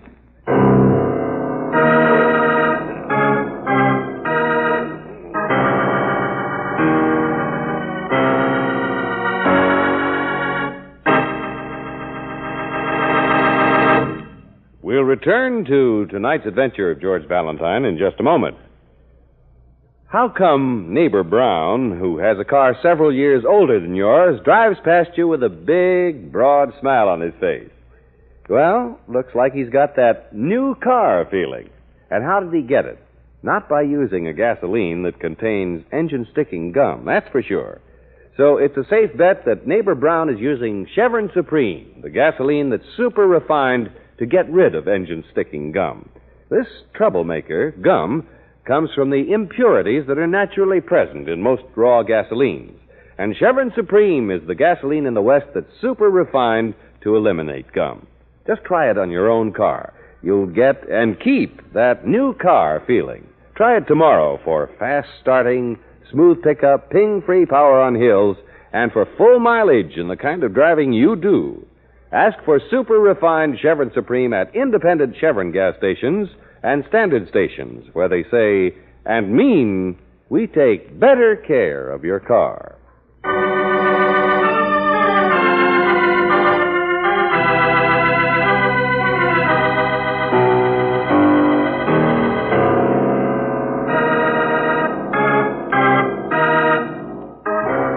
And now back to tonight's adventure of George Valentine. I so happy I got tears of sorrow. Those were the words of Charlie George Washington, the enigmatic little Malayan cook who was the only happy person at Stillman's last chance. The only happy person, yet in his room he had an ornate silver casket waiting. But now that Charlie is dead, you can't believe, somehow, that he wasn't murdered. But by whom? Max Stillman? His wife, Lucy, with the wandering eyes? Jeff Guthrie, the salesman who hired you? You settle on the prime suspect, a cousin of Max Stillman's hiding out from the law. The only trouble is that cousin is now dead, too. This time from a real accident out on the highway. And so you talked to the highway patrolman who was there. Well, Mr. Valentine, I told you how it happened. Oh, and Pepper here saw it better than I did. Just streaking up the road he was. Come past me just what like I want he to know is why he was in such a hurry. Well, the law wasn't closing in on him or anything. That's what you mean. Yeah, he didn't even know what part of the state he was in. Yeah. Somebody said he broke parole. That's right, in Tucson. Yeah, he was one of those guys that's always in trouble. Max Stillman in there claims he was surprised to see Bo show up here. Yeah, just pulled in late last night and asked for a bed, then drove off first thing this morning. Uh-huh. Harboring a criminal. Well, yeah, sure, to be technical. Oh, but Max, all right. He never done anything himself, I know of. Uh-huh. Pepper, you know these people pretty well, the Stillmans? Well, I've been making egg pickups for the big ranches over here for a couple of years, out of Williams and Flagstaff, only, well, I know. All I mean is maybe you know some gossip about them. Oh, what are you driving at? Well, how about Lucy Stillman and Max's cousin Bo? That make any sense? Remember, she fainted when she heard about this. Huh?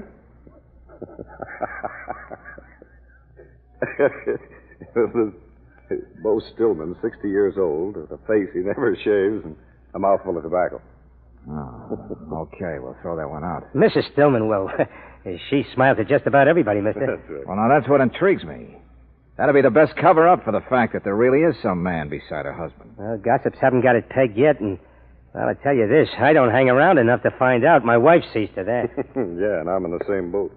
Wait a minute, Pepper, where are you going? Well, gosh, I got a load of eggs standing out in the sun there, you know. Oh, I'll run Pepper back up to where we left his truck and then get back to my job on the highway. Doc's getting an ambulance for those other people from the accident. They're taken care of, so... So you think the law isn't needed anymore, and I'm just stalling you, huh?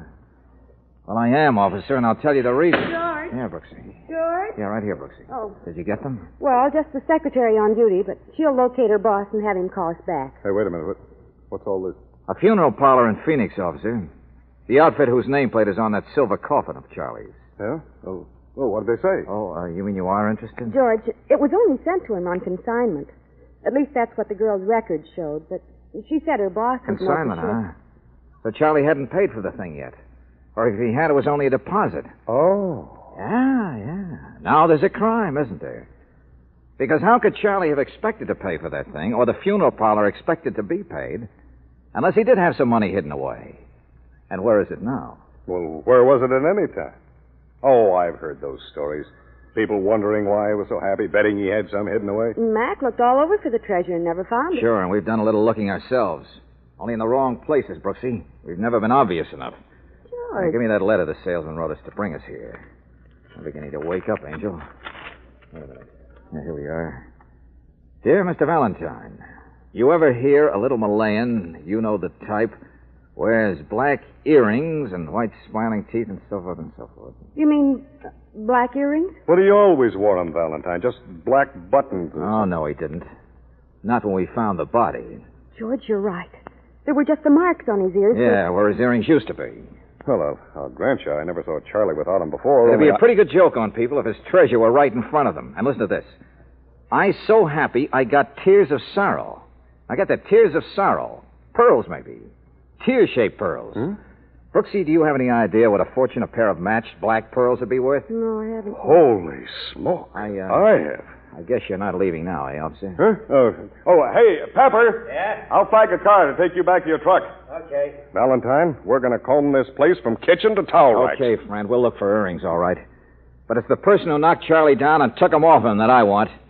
It's Charlie's murderer that we're going to find.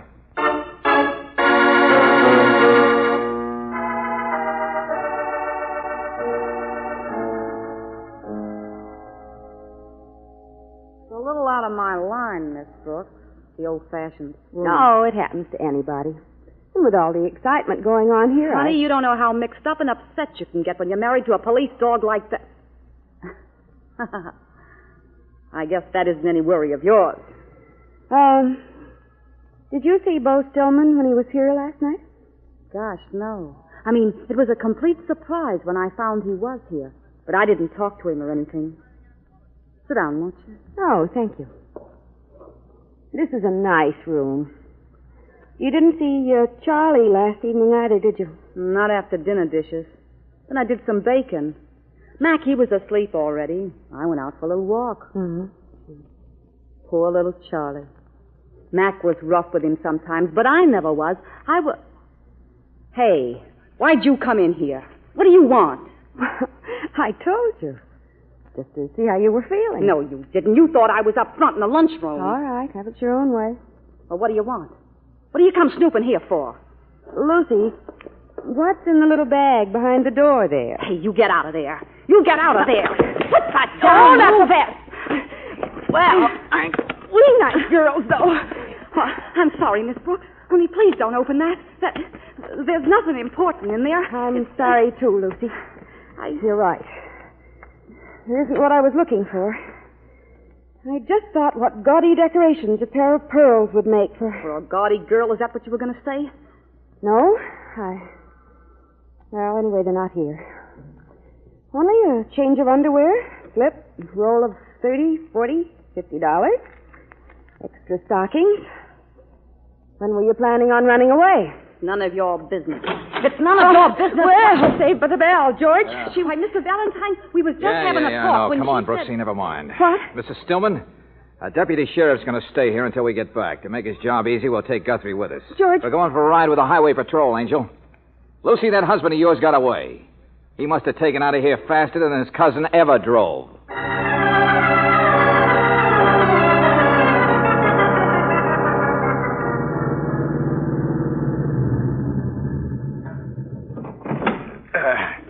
Well, here's where the wreck was, Mr. Valentine. I don't see any Dodge parked around. That's what Mac drives. Yes, George. If Mac stopped here, he's already gone. How about it? You see any tracks, officer? I can't tell a thing. The wrecker and the ambulance that picked up Bo must have backed all over the shoulders here. Well, that's what Mac must be following. The wreck itself and the ambulance. The body of Bo. Yeah. If the pearls were in the wreck, I don't see how they could have got thrown clear. Must still be in the wrecked car someplace. Or in Bo's pocket. Halfway on to Mountain View by now. Valentine, maybe I'm just a thick-headed You know, I think salesman, it's a very simple crime that's piled up like a snowball. Simple. With silver caskets and Malaysian... Still, it all boils down to this. Charlie had something worth money, and one or more people figured that out. Well, I grant you that... Bo Stillman spent the night in the cabin next door to Charlie's. Oh, I get it. The window. He could have looked in, spotted the coffin, got curious, and gone over Obviously, there. that's what Mac thinks happened. Come on, let's get after him.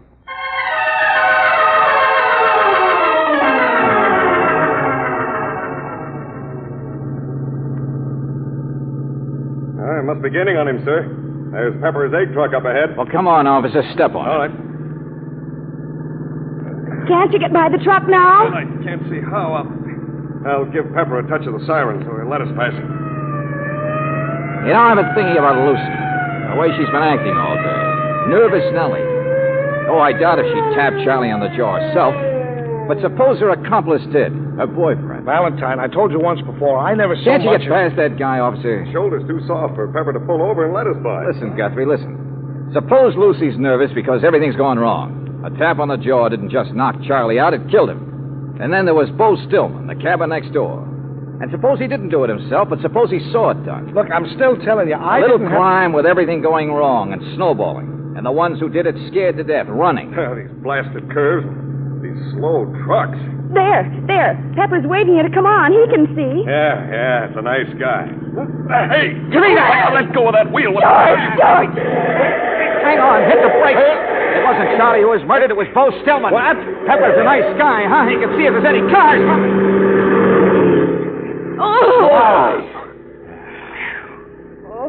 No cars coming, huh? Well, it's not the kind of a murder you could plan. But for a guy running, a guy scared to death, yeah, it could have messed us up pretty bad. Almost as badly as Bo Stillman. Oh, George. Now, let me do the driving, officer. You want to be free to use a gun on that guy, Pepper.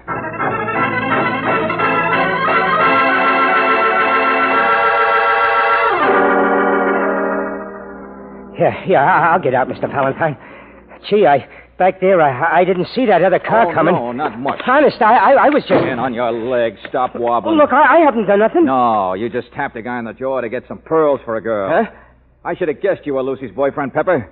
You've been on this run for a couple of years, you said. Pick up fresh eggs, so you have to come out at night. Lucy said she went for a little walk last night. Did some baking, too, she said. I remember you seemed to know she had fresh pie. Look, Mr. Valentine, I'd never kill anybody as long as I live. Not unless you got scared. No. I know how that bowl of jelly in your head works. Last night you got the pearls. Only Bo Stillman saw you, and you knew it. So instead of you and Lucy running away right then, you wait until morning, knowing Bo will try to get you alone for a little shakedown. Look, Valentine, listen, Bo knows you got... where to find you. Follows you down the highway. You know he'll try to pass you so he can flag you down. Well, now, maybe you didn't plan it that way, but you got the nastiest idea I ever heard of. You waved him to pass on when you could see another car was coming. Look, Valentine, you gotta believe me. You gotta. What else could I do? When I hit Charlie, he died. When his day off was over, people would have gone in and found he'd been murdered. You're wrong, Pepper. They wouldn't have. What? It never could have been proved. What's that? The doctor told me that. But, Buster, you overheard the cop and me figuring out the pearls and talking about a murderer. No. And then when you heard the siren and saw the red light and us right behind you, the temptation was too much, wasn't it? No.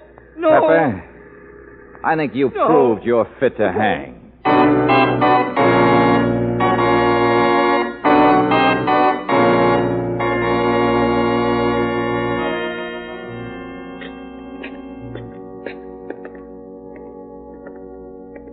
George, that service was really something.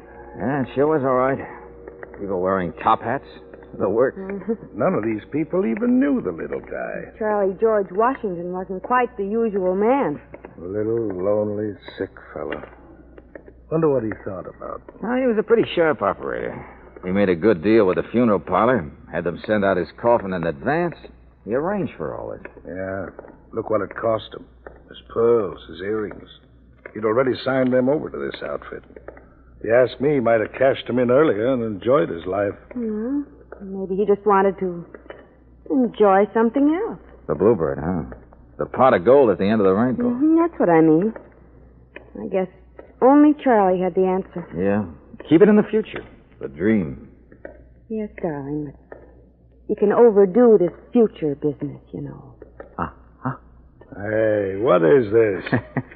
Well, it's just a private little joke, Guthrie. Drop you someplace?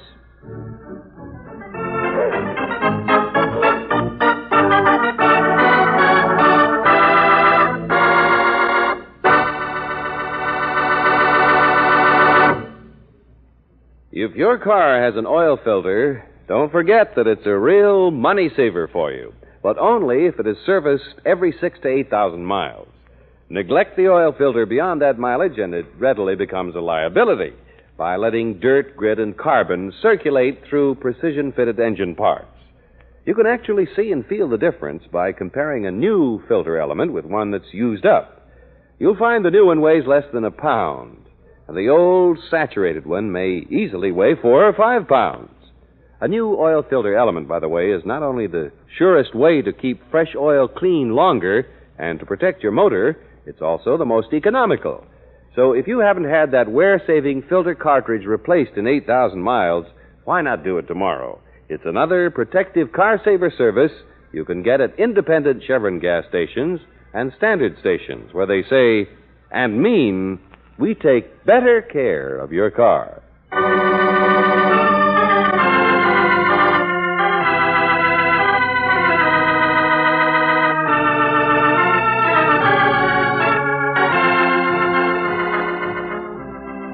Tonight's adventure of George Valentine has been brought to you by Standard Oil Company of California on behalf of independent Chevron gas stations and standard stations throughout the West.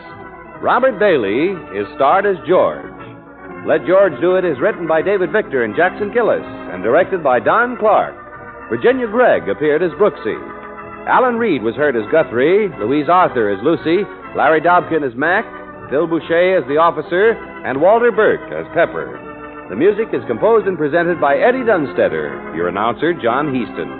Listen again next week, same time, same station, to Let George Do It. This is the Mutual Don Lee Broadcasting System.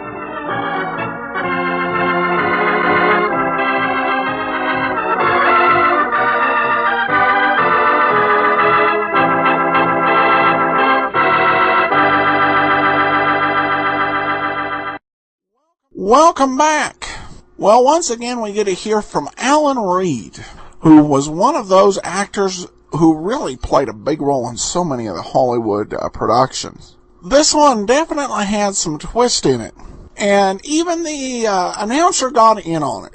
When we came back from the break, he gave us 3 options as to who done it, and the answer, of course, was none of the above.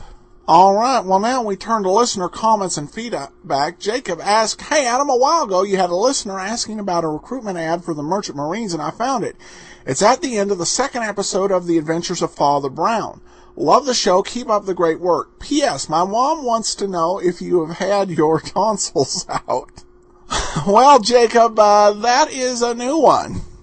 But I'm not afraid to answer, no, I have not. And while I understand there may be some time of medical necessity, I try to avoid messing around with those things at the back of my throat to keep my voice pretty much the same. But thanks for the question, I think. And that will do it for this week on Let George Do It. We will be back on Thursday with Sherlock Holmes. Before we get started, I want to let you know about Netflix. Netflix contains an ever-changing and ever-expanding library of programs, both on the DVD queue and on its instant watch. Nearly 100,000 DVD titles and nearly 30,000 instant watch. This includes some fantastic television programs, such as Murder, She Wrote, and some classic movies like The Thin Man, or The Third Man.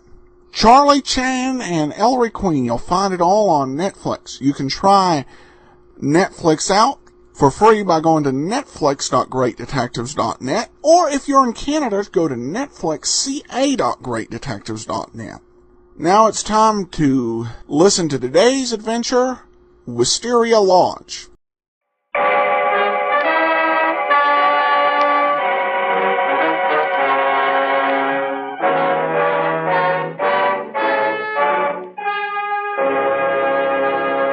Kreml Hair Tonic and Kreml Shampoo present the new adventures of Sherlock Holmes, starring Nigel Bruce as Dr. Watson and Tom Conway as Sherlock Holmes.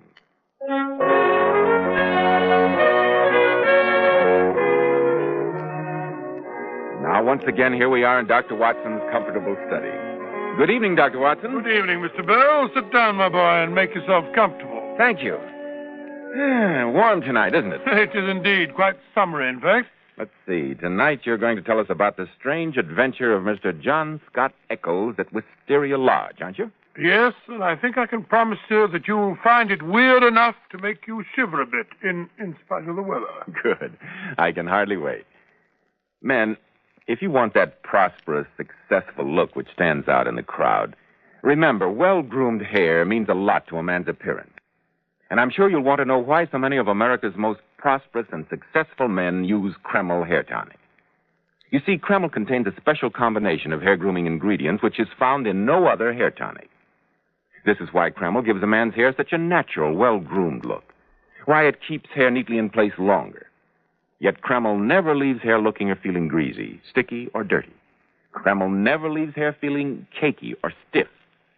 Just make this test, men. After you apply Kreml, rub your hand over your hair. Notice how delightfully clean your hair feels.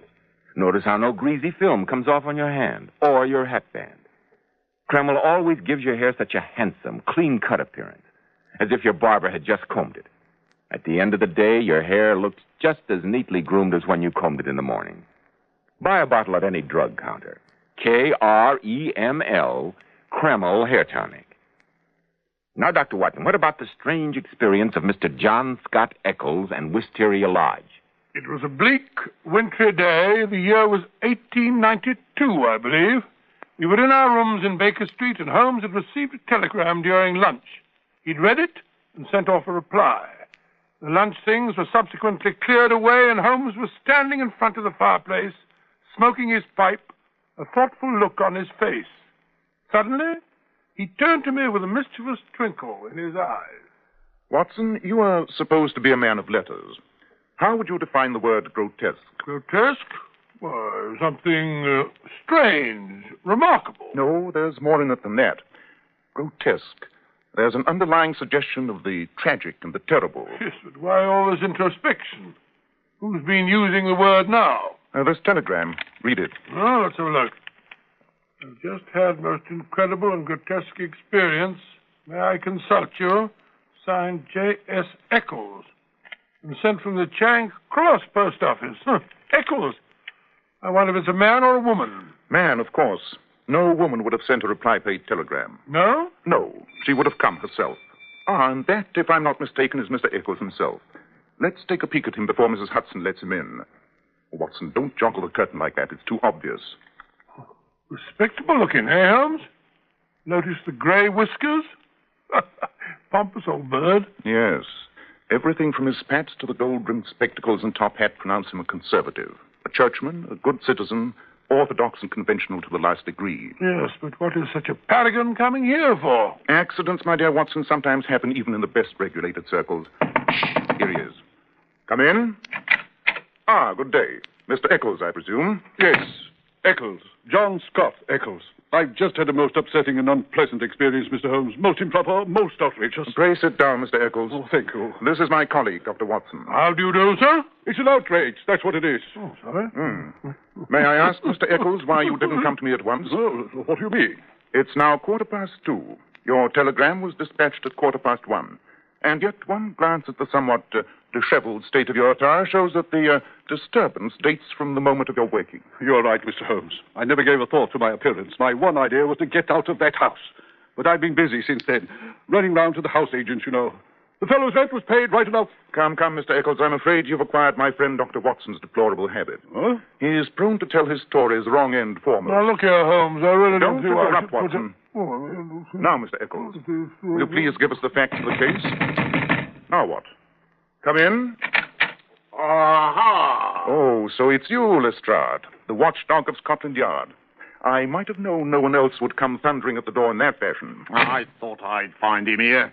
Are you not Mr. John Scott Eccles of Poppermouse Lee? Naturally he is. You traced him through his telegram to me. It's all perfectly obvious, so why be so melodramatic? Who is this gentleman? Allow me to introduce Inspector Lestrade, mastermind of Scotland Yard. You got a blazes, Mr. Holmes. It's Mr. Eccles I'm after. And what for, if I may be so impertinent? The murder of Mr. Aloysius Garcia of Wisteria Lodge near Isha. Dead? You say he's dead? No, none of that surprise stuff. This letter was found in his pocket. You wrote it, didn't you? Of course. You accepted his invitation to spend last night in his house, didn't you? Yes. You did stay the night there, eh? Yes, but I can explain. Explain, eh? One moment, Lestrade. Mr. Eccles was on the verge of telling me what happened during his visit. I suggest we allow him to proceed. Draw up a chair, Lestrade. You might learn something. Oh, very well, but I warn you, Mr. Eccles, anything you say may be used in evidence against you. But I'm sure my story, but also... Oh, dear me. Go on, please. Go on. Oh, yes. Well, you see, Mr. Holmes, I'm a bachelor of a rather sociable turn of mind. I cultivate a large number of friends, among them Mr. Gerald Melville. Gerald Melville, the retired brewer? Yes, that's the one. Well, nothing like a glass of Melville's double brew to quench a thirst on a hot day, eh, Lestrade? Oh, Watson, don't interrupt. Oh, sorry. Well, it was there some weeks ago that I met a fellow named Garcia. He was, I understood, of Spanish descent and connected with the embassy. We struck up quite a friendship. One thing led to another, ended by his inviting me to spend a few days at his house, Wisteria Lodge, between Isha and Oxford. How many were there in his household? He had a sort of valet butler, a countryman of his named Jose, and a half-breed cook called Grogo. A queer household to find in the heart of Surrey, eh, Holmes? Yes, Dr. Watson. So I thought at the time. It proved a good deal queerer than I expected. Yeah, now, let's get to the point. You went to his house? Yes. I arrived last night, a few hours after dinner. Drove over from Isha. Storm was brewing. House was fair-sized, crazy tumble-down affair. I'll admit I had some doubts as to the wisdom of my visit as we went up the drive.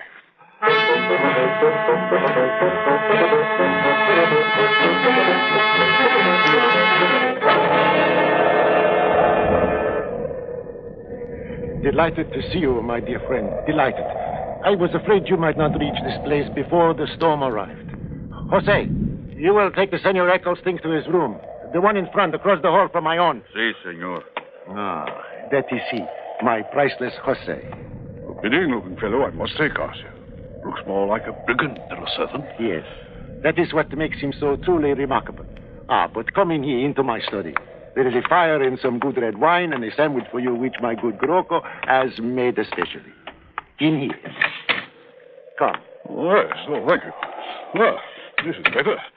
I'll admit I was chilled from that drive. And your hall is a trifle drafty, my dear Garcia. But here we are what you call cozy, eh? Come, sit by the fire. Oh, I feel good. A glass of wine, no? Not a bad idea. Good. I will have one, too. So, and here is your sandwich. Thank you. Oh, by Jove. I say, this sandwich is hot. Yes, a Spanish specialty. It is full of onion. So I noticed. Dios, what was that? Sounds like someone at the front door. There it is again. I say, Garcia, you're white as a sheet. Is anything the matter? No, nothing at all. Only that it is so late for someone to be calling. Look here, I'll go to the door if you're afraid. No, senora. It is not necessary. Jose will go. Ah, listen, he is going now. I wonder who it is on a night like this. Come in. What is it, Jose? What has happened? A message for you, senor. A letter. Good. Give it to me. So, that is it. It is what, senor? Never mind, Jose. And close the door. Look here, Garcia. What's the matter? Did the letter have bad news? Bad news? The letter? Oh, but no, senor. Just an invitation. I do not even bother to answer. See, it goes into the fire. Why are you trembling? Trembling? Me? It is the cold. I am not accustomed to this climate. But it is late, and I am a bad host, no? You want to go to bed? Not particularly. And look here. If you're afraid of something, I'm perfectly willing to sit up all night. Afraid? Come on. Show you to your room. You will take this candle, please. Oh, that's a bad draft you have in this hall, Garcia. I can hardly keep the candle from blowing out. This way, please. This is your room, senor. I am in there, across the hall. Good. Then you can call to me if you get the jumps again. Or if I see a ghost, eh? Good night, senor. Good night. And pleasant dreams. Pleasant dreams. More apt to have nightmares in a place like this. Not even a fire in here. Looks like an iceberg. Storm's getting nearer. What a clock. Sounds like the knell of doom. 8, 9, 10, 11, 12. Right, 12. Midnight. Had no idea it was so late. My watch must have stopped. It says only 11:15. Suppose I forgot to wind it. Senor Eccles, are you still awake? Well, if I hadn't been, that clock would have wakened me. So sorry. But never mind. Next time it strikes only once for 1 o'clock. Yeah, that's a revelation. What I want to say, senor, is the bell by the bed. If you will ring it in the morning when you wake up, Jose will bring you your hot water. Oh, thanks. Good night again, senor. So far, I have seen no ghost. What does he mean by that? Ghosts. Oh, this would certainly be the place for them. The storm is going to break any minute now. Wish that candle wouldn't flicker so. Weird shadows. I don't like the way they move about. Get on my nerves. Better blow the candle out. That'll finish them. Now, if I can get a little sleep. Oh, what a bed. What's that?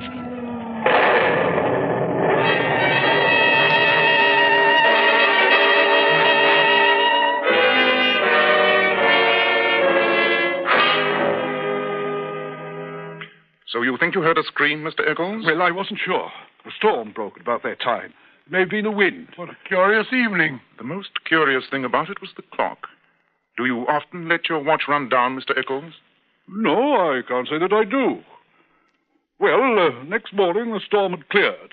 I woke about dawn and tossed about half an hour. When I found that I couldn't go back to sleep, I rang for my hot water.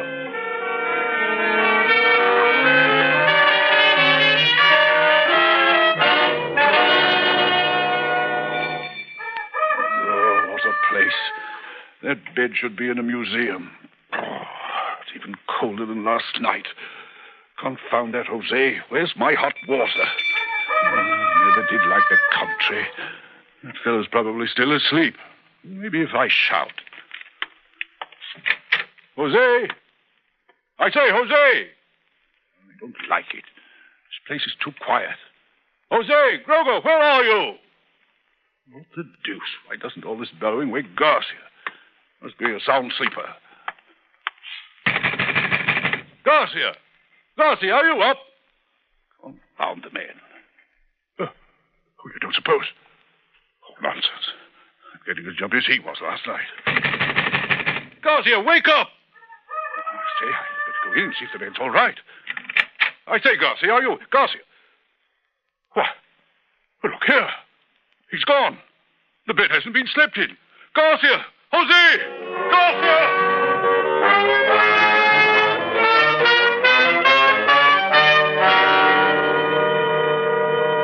I was thoroughly upset, Mr. Holmes. I ran from room to room, shouting. They were empty.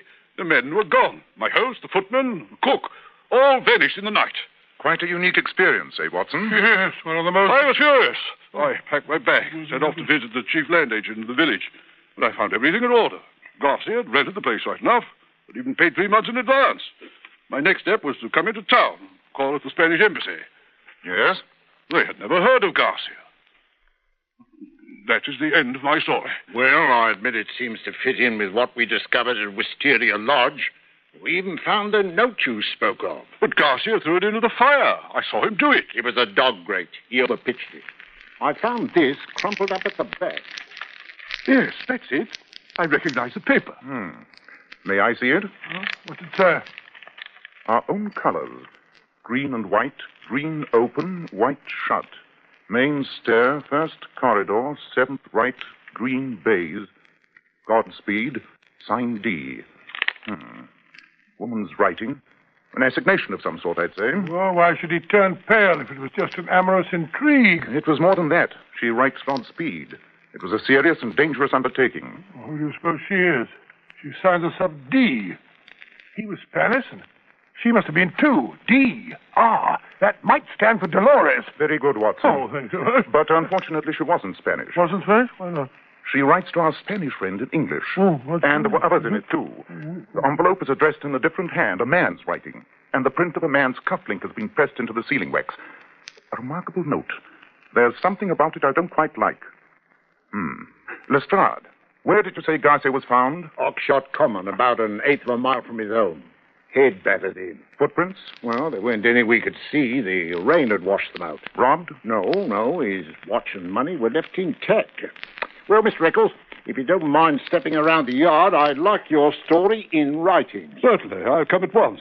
But I should like to retain your services, Mr. Holmes. I shall be delighted to collaborate with Scotland Yard if Lestrade doesn't mind. And what good would it do if I did? Then it's settled. I suggest we take a run down to Isha, Watson. I find I have a longing for the country. Yeah, I'm coming too. Splendid. Suppose we meet tonight at Mr. Garcia's poetically named villa. What was it? Yes. Wisteria Lodge. I fancy it'll be a case of chercher la femme. Chercher... Oh, French. Look for the woman. Oh, what woman? The woman who wrote that note. If I'm not mistaken, she's in a decidedly dangerous position.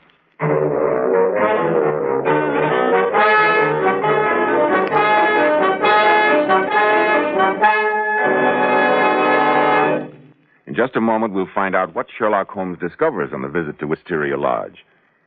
Every man who takes pride in his appearance should know that handsome, healthy-looking hair needs a hygienic scalp. That's why, when you buy a hair tonic, be sure to get your money's worth. Don't settle for just any hairdressing when you can enjoy the extra advantages of Kreml hair tonic. This highly specialized hair tonic contains a special combination of hair grooming ingredients, the like of which has never been duplicated in any other hair tonic. Kreml keeps dry, stubborn hair neatly in place all day. and always gives hair such a natural, well-groomed appearance, never sticky or greasy. But men, Kreml does lots more than keep hair looking handsome. Kreml leaves your scalp feeling so alive and tingling. At the same time, it removes itchy, loose dandruff. It's simply great to lubricate a dry scalp. And if your hair is so dry it breaks off and falls when you comb it, Kreml actually helps condition the hair, in that it makes it feel softer, more pliable. So men, buy a bottle of Kreml at any drug counter. Ask for an application at your barber shop. Let Kreml help keep your scalp hygienic. Your hair always looking handsome, always looking its very best.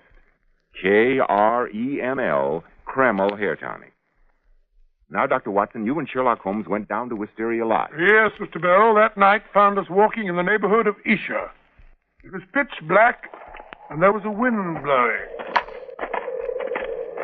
Look here, Holmes. Why go plodding about on a night like this? There's another storm brewing up. Why not wait until daylight? It's too dark to see anything now anywhere. Even the road. Oh, stop grumbling, Watson. We promised Lestrade we'd pick him up at the villa. Yes, but Besides, we've got to rescue that woman. That note was written under pressure. The writing was shaky. Someone else addressed the envelope, sent it off, and lured Garcia to his death. She's probably being kept prisoner at this moment, unless they've killed her, too. How are we going to find her? The note ran, main stair, first corridor, 7th right, green baize. That indicates a large house. Yes, but there aren't many large houses in the neighborhood. Quite. Moreover, it had to be a house Garcia could get to, do what he intended to do, and be back by 12 o'clock. Less than an hour's time. What do you mean? I mean that Garcia invited our friend Mr. Eccles to visit him with one purpose in mind. Oh, what was that? He wanted an alibi. That is why the clock struck 12 when Mr. Eccles' watch indicated it was only 11:15, which was the correct time, by the way. Garcia intended to be somewhere else at 12 o'clock. Yes, but where? Somewhere within the radius of a mile. There are only 2 large houses within this radius. One belongs to Lord Weaverly, a conservative old fellow. He's out of the question.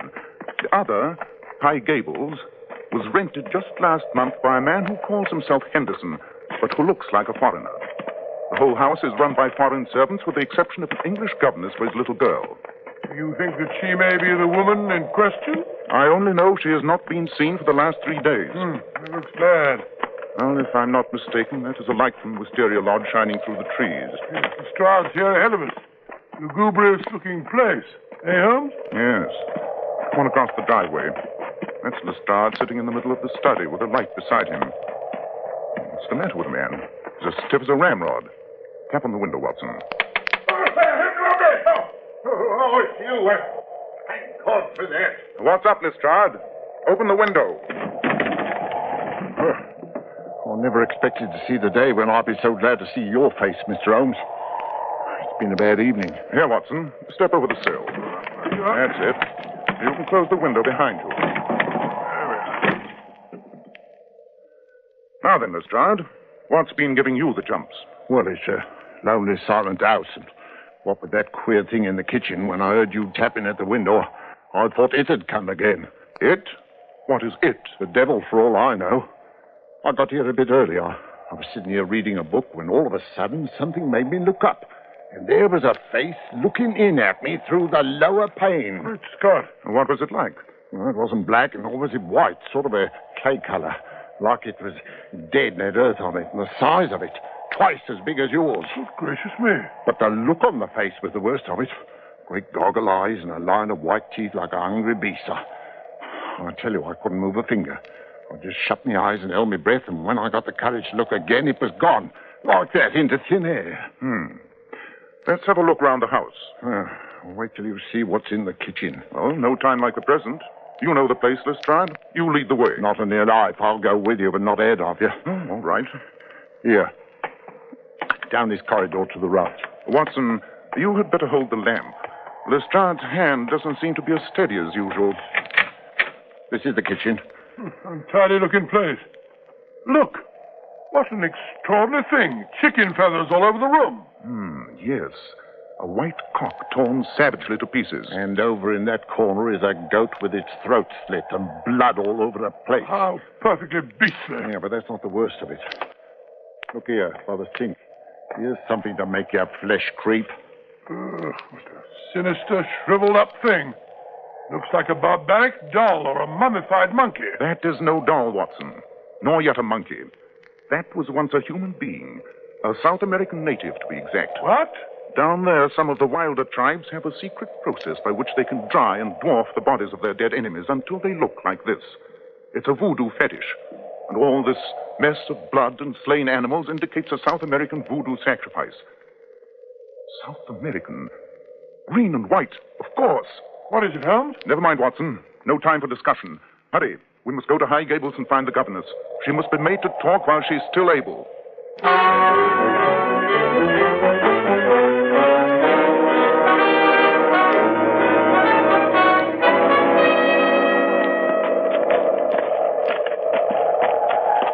That's the house. Governess's room is at the back. Hello. What's this? Closed carriage without lights drawn up at the front door and baggage piled on top. They're trying to make a getaway. We must stop them. How can we? We've got no warrant. Thank heavens I'm not a member of the official police. My revolver's warrant enough for me. Look. The front door's opening. 2 men are coming out. The one in the greatcoat is Henderson, as he calls himself. I think I can tell you his real name if I get a look at his face. They're carrying something between them. Why, it's a woman. The governess. Why can't she walk? What have they done to her? They're putting her in the carriage. Come on, we must stop them. Now then, hands up, both of you. Carlo, drive on. Take notice. Drive on. No, you don't, Carlo. One move to pick up those reins and you'll get a bullet through you. Now then, what have you done to that woman? She's sick. We are taking her to London. You must not stop us. Lestrade, light the carriage lamp.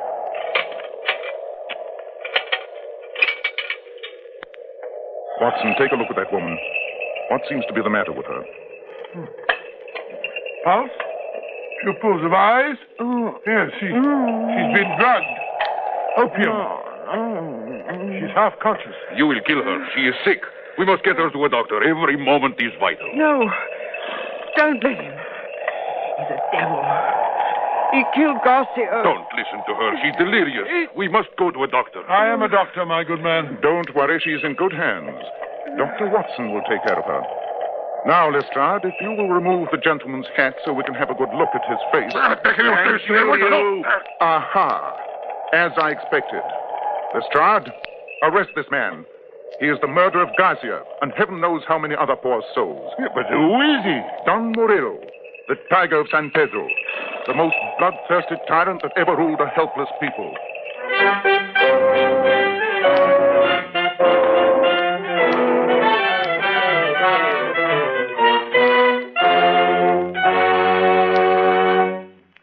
Must say, Dr. Watson, I'm still a bit confused. Yes, and so was I, Mr. Bell, until the English governess explained the whole thing to me. Don Murillo had been a dictator of the country of San Pedro in South America.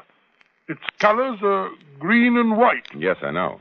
He was a terrible man who had no scruples about butchering anyone who stood in his way politically. One of his victims had been the Spanish husband of the English lady who later became Murillo's governess. Oh, I see. His reign of terror ended in a revolution, but he managed to escape the country with all the government funds. The inhabitants of San Pedro plotted to bring him to justice, but failed until the Englishwoman managed to worm her way into his household. So that's why she was there. Yes, it is. She and a party headed by Garcia planned to kidnap Murillo and take him back to San Pedro where he could be tried for his crimes. Murillo, however, suspected the governess, intercepted her note, and killed Garcia. Well, that's perfectly clear now. Oh, just one more thing. The hideous face at the window, what was that? Oh, that was Grogo, Garcia's huge native cook, who was sneaking back to get his voodoo fetish, the shriveled mummy. That was certainly a blood-curdling story. Dr. Watson will return in just a moment to give us a hint about next week's story. Here's something of real interest for our lady listeners. I'm sure we all know or have heard how beautiful Powell's models are. But did you know that these famous beauties make up to $35,000 a year? Which shows they have brains as well as beauty. Yeah. But seriously, Joe, what impresses me most is that Powell's models can afford to spend a fortune on their hair. Yet when they wash it, they rely on inexpensive Kreml shampoo. Which proves how wonderful Kreml shampoo really is. Powell's models were among the first to discover that no other shampoo leaves hair more shining bright with natural gloss and luster. And under no circumstances does Kreml shampoo ever dry the hair. Kreml shampoo is not a soapless shampoo. It's not a cream shampoo. It's not a harsh soap or drying detergent. Kreml shampoo is entirely different. I'll check with that, Joe. After a Kreml shampoo, the hair actually radiates natural, brilliant highlights. And Kreml shampoo even has a built-in oil base, which helps keep hair from becoming dry or brittle. It rinses out so easily and positively never leaves any dull, soapy film. So, ladies, always wash your hair with Kreml shampoo. It leaves hair a vision of shining, sparkling beauty, yet in no way hurts its texture. Kreml, Kreml shampoo. Now, Dr. Watson, what about next week? Well, now let me think. Next week. No, I won't. Next week, I think I'll tell you about another one of our meetings with the infamous Professor Moriarty. Yes, I'll tell you. It's a strange story. A very strange story of violence and sudden death. Death that struck from the London shadows. I call it The Adventure of the Harley Street Murders.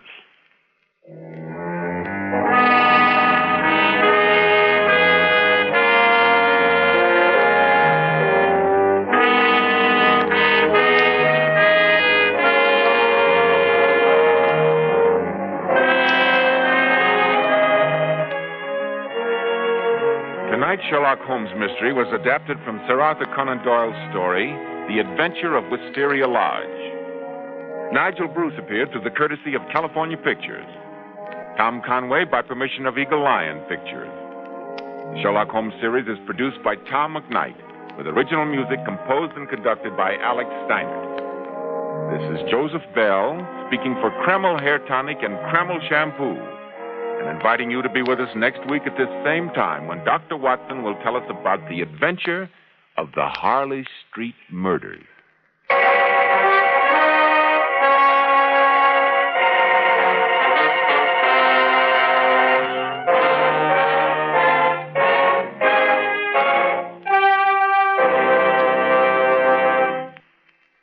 This is ABC, the American Broadcasting Company. Welcome back. Well, that was a little spooky. Anytime you deal with shrunken heads and things. I do notice that in recent weeks they have been doing more direct adaptations of Doyle stories rather than creating new ones. Well, now we turn to listener comments and feedback. We begin with an email. Alice comments, "Sorry, Adam. I know you love Basil Rathbone, but Jeremy Brett is the best Sherlock Holmes to date. Thanks for the podcast. You make my bus rides bearable." And the debate continues. I've seriously tossed around the idea of having a Brett versus Rathbone vote. See who would win. It would be interesting. I haven't heard any third candidates listed. Of course, few actors have really played Holmes enough to get into contention in that regards. Maybe the only one I can think of is Ronald Howard in the 54-55 television series, and I've not heard anybody raise that particular argument. And then we have a comment for on Podcast Alley. Keep them coming. I'm very appreciative of your hard work. All right, thank you for your comments. I also want to announce we've added another show to the list of those we are going to do, Mr. Moto. Kind of went back and forth on this one, but decided it'd be a worthy addition. So that's added to the list, and those of you with the app or the premium site can sample an episode of Mr. Moto's Adventures, which gets added to our ever-expanding list of shows we eventually want to do someday. Well, that'll do it for now. We will be back tomorrow with yours truly, Johnny Dollar. Well, before we get started, I want to encourage you as you make your travel plans, remember the name Johnny Dollar Air, JohnnyDollarAir.com. It's powered by Priceline, and it gives you the option of choosing from some great published fares, or naming your own price on hotels, rental cars, airline tickets, and other travel-related items. So you can save money and you can help support the great detectives of old-time radio. Remember, JohnnyDollarAir.com. Now it's time for today's episode, The Cuban Jewel Matter. Bing Crosby has been on his summer holiday, but beginning October 3rd, Bing and his crew will return to this, their regular time. So join in the fun with Bing Crosby at this time on Wednesday, October 3rd. From Hollywood, it's time now for Edmund O'Brien as... Johnny Dollar. Roger Stern, Dollar. Hello, Mr. Stern. What can I do for you? A job. Be in my office at 8 tomorrow morning and bring a packed suitcase. Sure. Just like those. You're going to Cuba. Oh, hot this time of year. Very. See you at 8, Mr. Stern.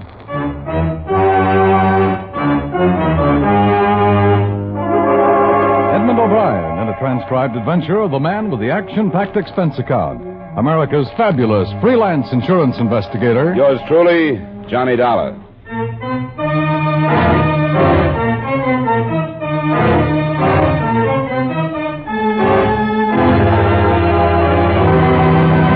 Expense account submitted by Special Investigator Johnny Dollar to Home Office, Intercontinental Indemnity and Bonding Company, New York City. The following is an accounting of expenditures during my investigation of the Cuban jewel matter. Expense account item 1, $7.15 mileage and incidentals between Hartford and New York City. Morning, Dollar. Morning, Mr. Stern. Sit down. Thanks. Here it is. This company holds an insurance policy with a Mrs. Lenore Carter. $800,000 on her jewels. Uh-huh. Jewels were stolen from Mrs. Carter's safe 3 months ago. Police haven't been able to turn up a thing. And you've got to pay off, huh? By Monday. What's in Cuba? We got a tip. A man in Cuba knows where the jewels are. He was supposed to have been in on the robbery. Okay. What's his name and where do I find him? William Carnes. He's in jail in Havana. In jail? Yes. Awaiting extradition this weekend. Well, if he's being brought back... Not for the jewel theft. He's wanted in this state on a federal rap. Oh. Police don't even know he was mixed up in the Carter job, and we're not telling them. Oh? When he gets back, he's bound to get at least 10 years for the federal rap. And you want to know where he stashed the jewels before they put him away? Exactly. He's lived in Cuba on and off over a period of years, and I believe it's reasonable to assume that the jewels are somewhere in Havana. He does a stretch, and when he gets out, he picks up 800,000 in jewels. Might be worth 10 years. If we tell the police now and they question him, he'll never open his mouth. He's got to do the 10 years anyway. It's your job to find out where the jewels are before he's extradited. When are they sending an officer down to pick him up? Today or tomorrow. You've got to beat them there. I'll try. There'll be a bonus if you succeed. Like I said, I'll try. Expense account item 2, $8.90 airfare between New York and Havana, Cuba. When I arrived, I checked through customs and got a tip-hungry cabbie to take me to one of the better hotels, where I checked in, put on something cool, drank a tall glass of something cooler, and headed for the local Bastille where Stern had told me William Carnes was interned. Someone to see you, Senor Carnes. Well, I was just making a pot of tea. Just call when you are finished, senor. Thanks.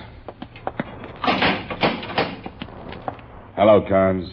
You bunco fugitive? No, I'm not a cop. I don't think they'll be here to extradite you until late this afternoon or tomorrow morning. Okay. Who are you? I'm a reporter. Yeah? Name's Dollar. Sent down here to get a story. You were, huh? I understand they want you on that mail job. You do, huh? No story? No story. And, move. See. Or I stick you again. See. I move. What's, I don't know. That is Senor Carnes. Bueno. Open the door, pig. See. Hey, what is this? What do you want? You, senor. I want you. What's the idea of the knife? The idea, senor, is to slit this pig's throat if he should try to stop us. He held the knife at the police chief's throat while he motioned for Carnes to step out. He was dressed in what used to be a white linen suit, and he stood about 5'4", weighing in at around 200. On top of his head, covering his shaggy black hair, was a straw hat, and stuck in his fat lips was a long black cheroot. Between the smell of garlic and cigar smoke, I began to feel what it might be like to come face to face with a bilious dragon. Who sent you? A friend. You will go now, senor, eh? Okay, thanks. But now get in the cell, pig. You. Huh? See, you. Senor Dollar, You will go too, no? I took a look at his knife, thought about the gun under my arm, then I took a look at his eyes. They made a panther look like the Mona Lisa. Well, I went. Besides, I didn't want to lose Carnes. As we passed through the squad room, I saw the 2 guards lying off to the side on the floor. One is only unconscious. The other one tried to make noise. I slit his throat. Yeah. He followed me out on the street and climbed into a car. As he drove away, he smiled, a mouthful of yellow teeth, and waved one of his stubby arms. I looked around for some help, but the street was nearly deserted. I was about to go back into jail and release the police chief when I looked down the block and spotted Carnes ducking into a building. I went after him. The sign over the door read Cantina El Gallo, so I slowed down to a sprint and went in. The barroom was small and dark. Posters all over the wall advertised everything from the government lottery to bullfights and jai-alai. Carnes was nowhere in sight, so I walked over to a long bar, and a lazy bartender moved a wet bar rag slowly up the counter to me. Something for you, Mac? You American? Yeah, but I got sold on siesta. Where did the guy go came in here just before I did? I didn't see nobody. Look, I'm going to make this as painless as possible. A guy named Carnes just romped in here. Whether you know or not, you couldn't have missed him. He didn't go back out the front door. I don't think I like you. I affect some people that way. Where did he go? I don't know what you're talking about. The guy who just came in here. Beat it. You know, I think you're going to take your siesta early today. Yeah? A long one, but it's going to be uncomfortable. I told you to beat it. When you tell me where I can find Carnes. I got a lot of bottles back here. Swell. Line them up. I'll see if I can shoot the corks out. Oh. Uh-huh. Carnes went up to see Maria. Door at the top of the stairs. I went up the stairs 3 at a time and forgot to knock. And there, standing in the middle of the room, was the best reason I could think of for upholding the good neighbor policy. South of the border, north of the border, any way you looked at it, the geography was lovely. See? Where's Carnes? Don't you think it would have been more polite to knock? I forget my manners when I'm in a hurry. Where's Carnes? I don't know anybody named Carnes. That isn't what the bartender said. Whatever he said, I don't know anybody named Carnes. The bartender also said that Carnes came up here just a little while ago. Senor, you don't look like a man who believes everything he hears. I don't, generally, but I saw Carnes come into the bar. He didn't come out. Now, where is he? I have no idea. I think you're lying. Please leave, senor. Sure. Where's your back door? The way you came in. Bad luck. Where is it? Behind the curtains.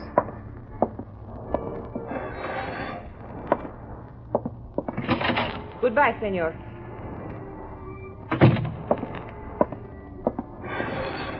I said goodbye, senor. I had trouble convincing the bartender. He said Carnes came up here. Okay, I still need Carnes. Do I convince you too? How do you propose to convince me, senor? Right now, time's important. $100 worth. I'm sorry, senor. I could be a bully. You might twist my arm. I might. I'm quite stubborn. Good. You're not twisting very hard. My mind was on something else. My lip? A bonus for bringing in Carnes. Yes? 200. Interesting. But not completely? No. 3. That's all my company can afford. Very generous. How well do you know Carnes? He was the best one around. Uh-huh. Was. Where can I find him? $300. 150 now, just to make sure you give me the right address. The Avenida Porfirio, número 3. Thanks. I checked to see if my hair was on fire and left the room filled with smoke. Downstairs, I found out where to find the Avenida Porfirio and left. Avenida Porfirio is about 8 blocks away and a dead-end street. I found number 3, a tired building, slumped down in the middle of a lot of other tired buildings. I tried the door and found it locked, so I braced myself against it and as quietly as possible tore it off its hinges. I sprawled in just in time to see Carnes dive for a dresser drawer. He stopped cold when he saw the .38 in my hand. Okay, don't shoot. Not unless you make trouble. It's a big gun for a writer. I've got funny writing habits. I even collect stolen property. Oh. Yeah, $800,000 in jewels. Where is it? We could make a deal. We could, but we won't. Come on, get it. I'm in a nasty mood. You can get at least $500,000 at a fence. Stuff's easy to break up. They'll never trace it. Do I have to get rough? No. It's in the bedpost. I'm running out of patience. Okay.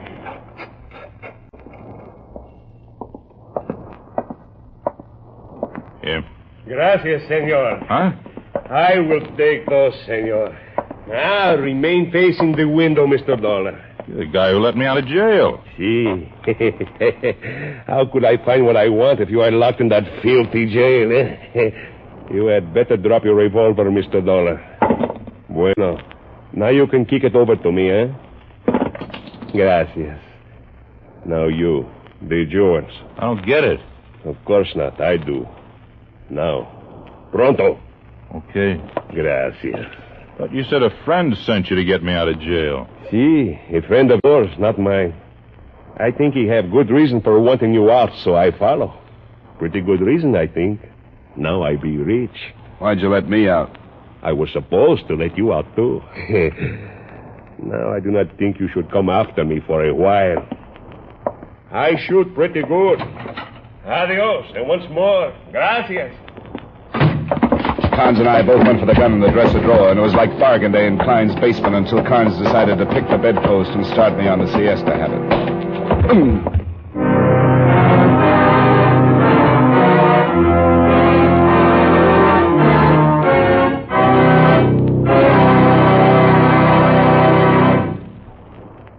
We'll return you to yours truly, Johnny Dollar, in just a moment. Tomorrow night, on most of these same CBS radio stations, the FBI in Peace and War goes to work on The Inside Story, an exciting bout between makers and breakers of the law. You'll enjoy G-Man Shepard's latest case, in which the inside story is one of slick swindlers come to grips with the nation's #1 law enforcement agency. Tomorrow night on CBS Radio at the Star's address.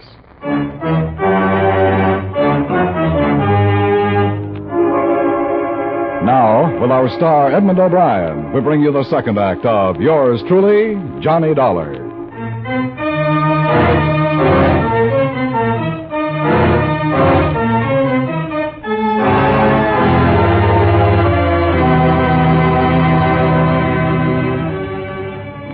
The hunk of metal bedpost had put me down and out. When I finally came around, the room was dark and cold. I pulled myself up on my elbows and tried to focus my eyes. My head ached from the scalp wound over my right ear, and through a window, I could see the moon pushing its way over the tops of the buildings across the street. I felt awful. I'd lost the 800,000 in jewels, William Carnes, and enough blood to make a vampire do a schottish. I finally got to my feet, stumbled out of the building, and managed to find my way back to my hotel, where I washed up and put in a call to Roger Stern at the Office of Intercontinental Indemnity and Bonding. Yes, Dollar. Have you located the item? I was in touch with the party you sent me to see. He led me to it. Good. Now, a big bundle of garlic that spoke broken English and carried a large gun is now in possession of the item. What? Yeah, I'm sorry, but I'll do my best to locate it. You mean it was taken away from you? To the point of a skull fracture. Where's Carnes? There was a slight jailbreak. He's loose and probably trying to find the little guy who helped him escape. The little guy's got the item.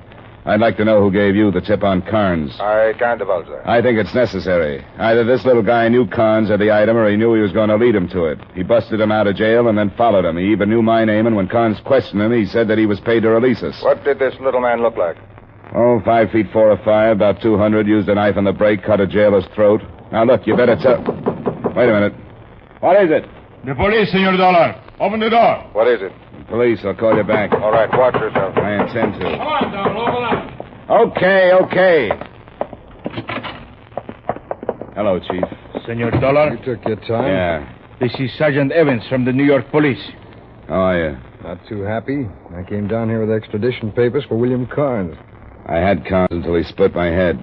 I can't help you now. Who was the guy who helped Carnes escape? I have no idea. I think that is a lie, senor.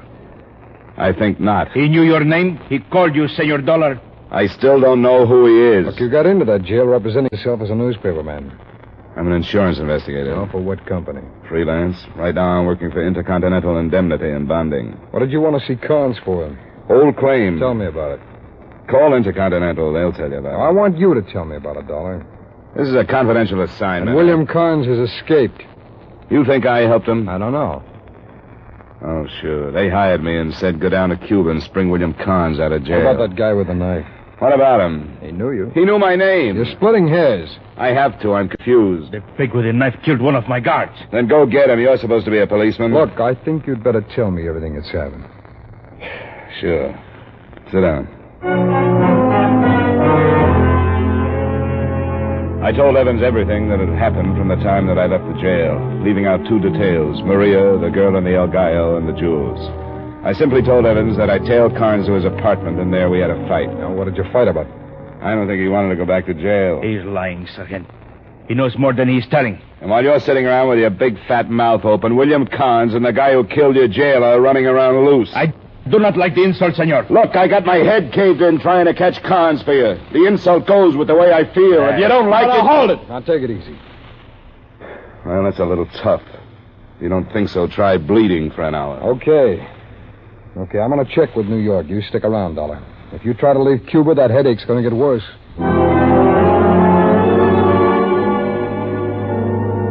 The Cuban police chief followed Sergeant Evans out of the door, and I gave them 10 minutes head start before I left the hotel and headed for the El Gallo. The bartender gave me a dirty look that was right in character with his surroundings, and I pulled myself up on a bar stool. Maria was on the other side of the room, moving between the crowded tables and singing something in Spanish about how they put the blame on Maine. She worked her way over to the bar, and when she spotted me, she smiled and used her beautiful brown eyes to point the way up to her room. I smiled back, slid off the bar stool, and went up the stairs at the rear of the cafe. In a few minutes, I heard the applause, and then the footsteps. Hello. Hello. I made myself comfortable. Bueno. Now, if you'll excuse me, I will do the same. That's a pretty dress. But very uncomfortable. I'll change. I'll be out in a moment, huh? There's something to drink on the shelf by the window. Did you find it? Yeah. How about you? Please. I'm sorry there's no ice. Just a formality. Well, it makes it more comfortable, but in the long run, you get comfortable anyway. Well? I feel better. I'm sure you do. Here. Gracias. And how do you feel? I'm with you. Did you find Senor Carnes? Yes, I owe you 150, don't I? Later. Okay. I still do not know your name. Dollar. Johnny Dollar. You make a good drink, Johnny. Just straight whiskey? And strong. And you made it. And that makes it a good drink. Have you seen Carnes since I left you? No. Why do you want him, Johnny? Are you a policeman? Not a bit. I'm an insurance investigator. What do you know about Carnes? Oh, very little. He came to Havana about, 3 months ago. I met him one night downstairs, and I saw him quite frequently after that. As I told you this afternoon, he was the best one around. He ever tell you anything about himself? About his business? How he lived? No, very little. He seemed to have money. Not a great deal, but enough. You have any friends? No. I never saw him with any. He seemed always to be alone. He liked it that way. What about you? Must I explain? You have. I was the only person he spent any time with. And then he was arrested. I believe it was for something he did up in the United States. That's right. At any time, do you remember seeing him with a short Cuban, weight about 200 pounds? No. Johnny, must we talk about Carnes? It'll bother me if I don't get it off my mind. Oh, then by all means, talk. I don't want you to be bothered all evening, Johnny. All right. But have you ever seen a little man that fits that description? If I have, I don't remember. Dirty white suit, straw hat, mean eyes, carries a long knife? No, Johnny. A man like that I would forget anyway. Okay. Johnny, you look discouraged. It happens when you run into a war. I should take that literally, no? No. But you have hurt your head. Not a war? A bedpost. Oh. Your friend Carnes, he was swinging it. Let me see. Sure. Oh, Johnny. Poor Johnny. Yeah, poor Johnny. It hurts. I'd almost forgotten about it. Did I help you to forget about it? Immeasurably. But it still hurts a little. Then you shouldn't think about it. I'll need some help. Of course. Huh? That figured. We don't have to answer it. I think we do if you don't want it broken down. Only a policeman sounds like that. Oh, Johnny. Honey, do I look happy? All right. Yeah? I want to talk. You could tell me Stalin and MacArthur just got married and I'd only look bored. All right, let's go. How'd you find me? You were tailed from the hotel. Johnny. I'll be back. Don't make book on it. Only when I've got a winner. I checked with New York. And? Their Continental Indemnity has no record of having hired you. What? I said they have no record on file of having hired one Johnny Dollar to do anything for them. Roger Stern hired me. I've done a couple of jobs for him in the past. Well, the company thought that might have happened. Why didn't you ask Stern? He's out of town. Well, I talked with him just before you came over to my hotel. Dollar, we checked. He told his company he was leaving town for a couple of days. Now, come on, you're under arrest until we do talk to Stern. Don't you know where he went? We're checking. He didn't say. Oh, swell. Now, let's go. I want to know all about this job for Intercontinental. Wait a minute. What's the matter? Carnes. Where? He passed by the front door. Come on. You're pulling something Don't out. be stupid. All right, where? There. Look out! Evans! Go get him, Evans. Go get him. I went after Carnes. For 3 reasons I went after him. I was confused, scared, and sore about a good cop named Evans dying in a gutter. Carnes was a block ahead of me when I spotted him again, running fast and looking back over his shoulder. I slammed myself against the building as he tried again. I gave it back to him. He was still going, but he was dragging it. I'd caught him with one, and he stumbled his way into an alley. I forgot about being cautious and went in after him. The alley was too dark to see him, so I put my back against the alley wall and started edging my way forward.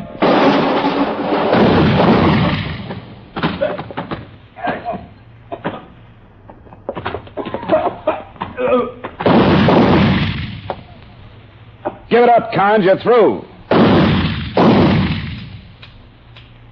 Okay. I'm hit bad.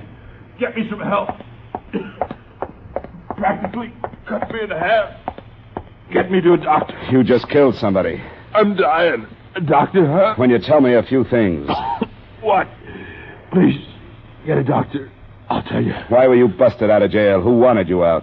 The guy I was in on the Carter job with. He put me up to it. Gave me the combination of the safe. You got the jewels and headed for Cuba. You didn't split with him. No. I found out he was after me, so I turned myself into the law on an old rap. He had me busted out, so I led him to the jewels. It wasn't the little guy with the knife? No. He hired him too, I guess. Who is he? Stern. Roger Stern. Works for an insurance company. Yeah, I know. Please. Oh, look. Okay. You get your doc. You stand up? Carnes? No, I guess you can't. You're not ever going to stand up again.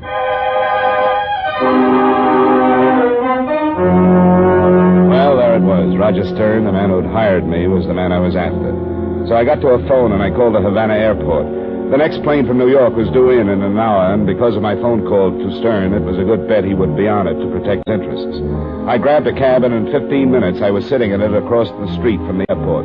The place was alive with Cuban police, but they weren't looking for Stern. They were waiting for Johnny Dollar to try to leave Havana. An hour and 5 minutes later, my patience paid off when Roger Stern walked through the front doors and climbed into a cab and headed south with my cab right behind him. We drove like that for about 40 minutes until we reached the outskirts of town and stopped on a dirt street fronted by an adobe building.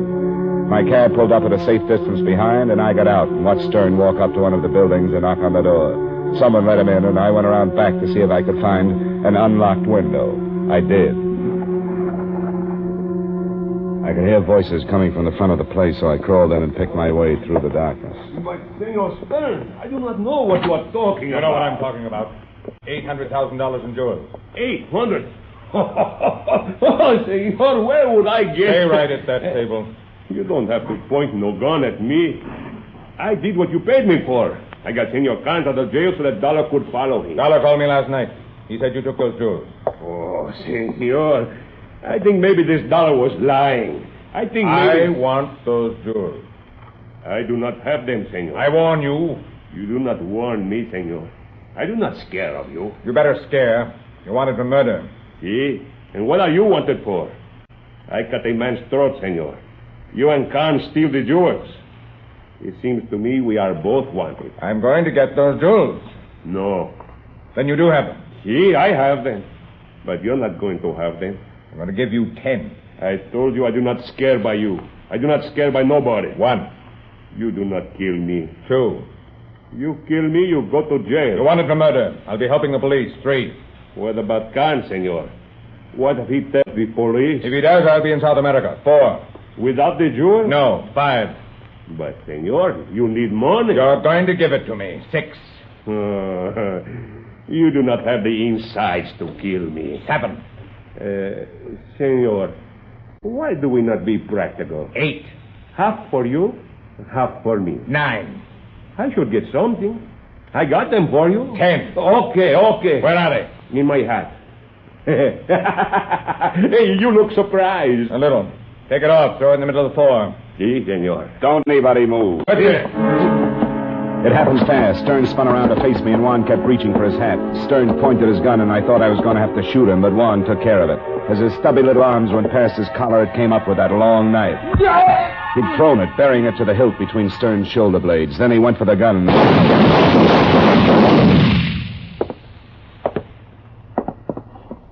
The little fat man was lying on his back where 2 of my shots had knocked him. He was as dead as he could get, and his eyes were staring up at the ceiling where the last of his cigar smoke still clung to the dusty beams. His straw hat was pushed back, and 800,000 in jewels had spilled out of his leather bag inside and was spread on and around his fat face.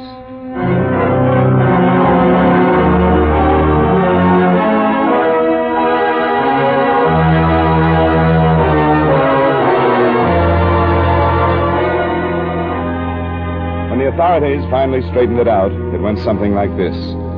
Stern needed money. He contacted Carnes and gave him the combination to Mrs. Carter's safe. Carnes got the jewels all right, but he didn't split. He headed for Cuba, but Stern found him and contacted the little killer who turned out to be one Juan Guiardo. Stern then contacted me, and you know the rest. Juan got greedy like Carnes, and everybody got dead for it.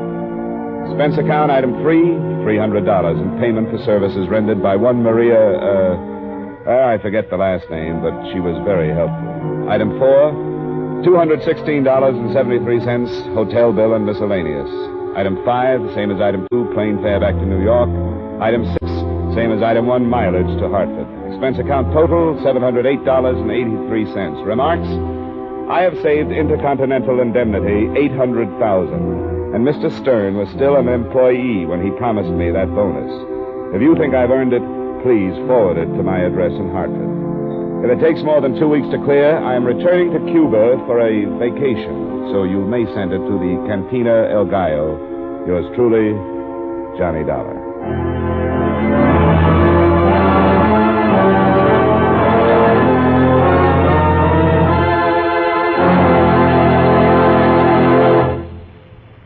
Yours truly, Johnny Dollar, stars Edmund O'Brien in the title role and was written by Blake Edwards with music by Eddie Dunstetter.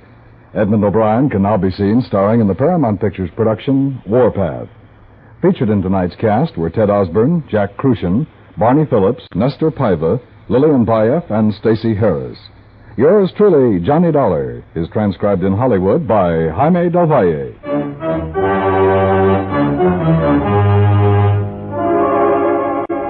This is Dan Coverly inviting you to join us next week at this time when Edmund O'Brien returns as... Yours truly, Johnny Dollar.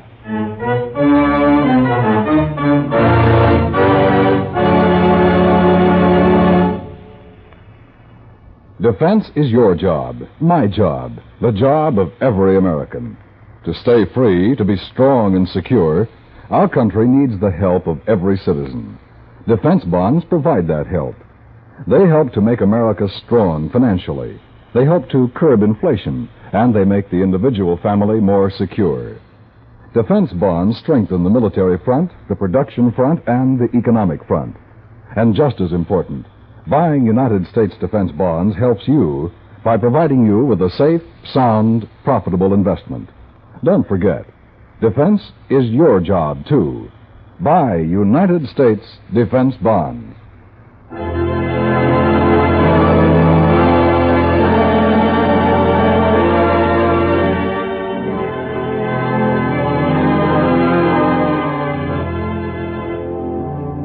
Inspector Hearthstone of the Death Squad attempts to solve a particularly grim killing tomorrow night. An adopted daughter is the victim on the eve of her engagement party. Her fiancé and family are logical suspects. A loss of memory complicates the case. Plan to listen tomorrow night for Inspector Hearthstone of the Death Squad on most of these same CBS radio stations. The address again? Why, we'll sing it. CBS. B for the best. S. Yes, yes, yes. The star's address is CBS. And remember, Rayburn and Finch tie a string around your sense of rhythm every Friday night on the CBS Radio Network.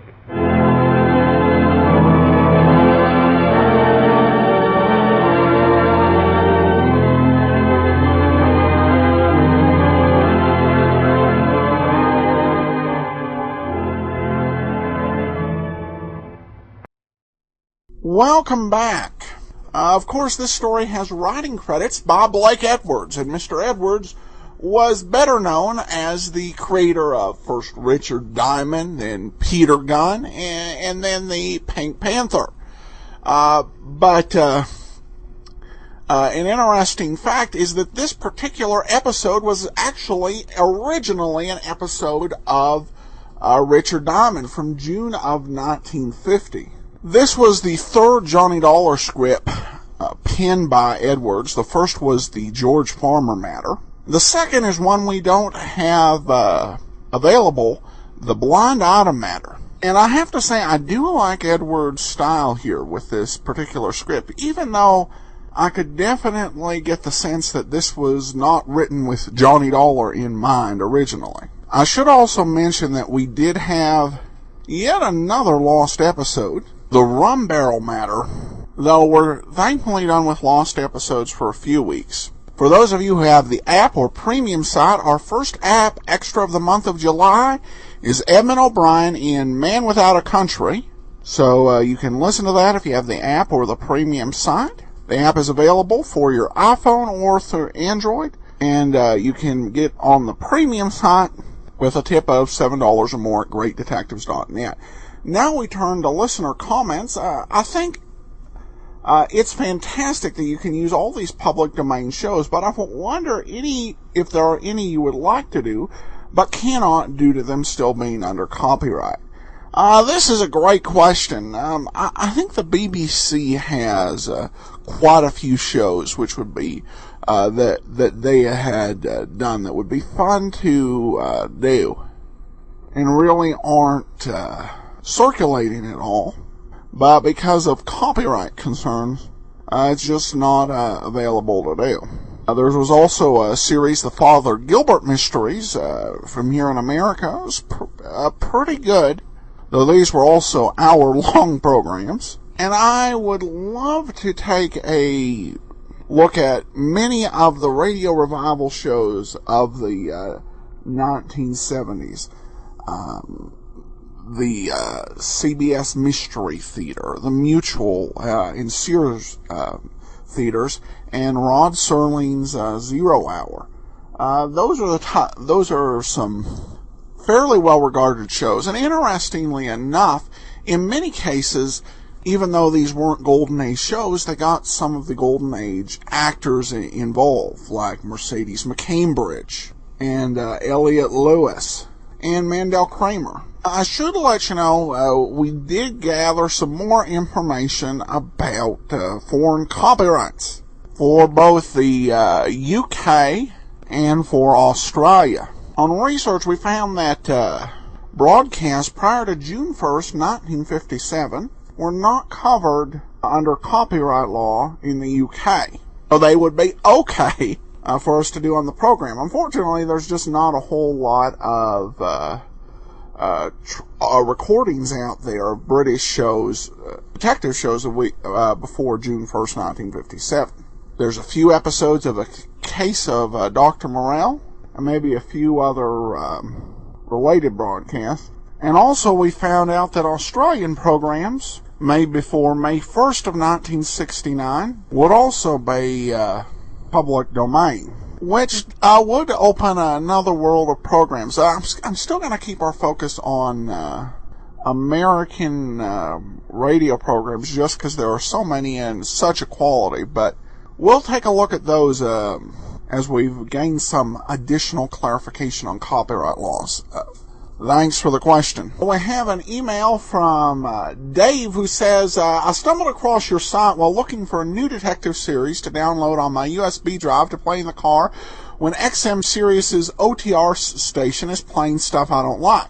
Thanks for all the background and tips. I found your 5 best series especially useful and decided to summarize it into a single page for easier future reference. Once I'd done that, I thought that you might find some use to it too, so find it attached. Feel free to use it, if at all as you see fit. After all, it's virtually all yours.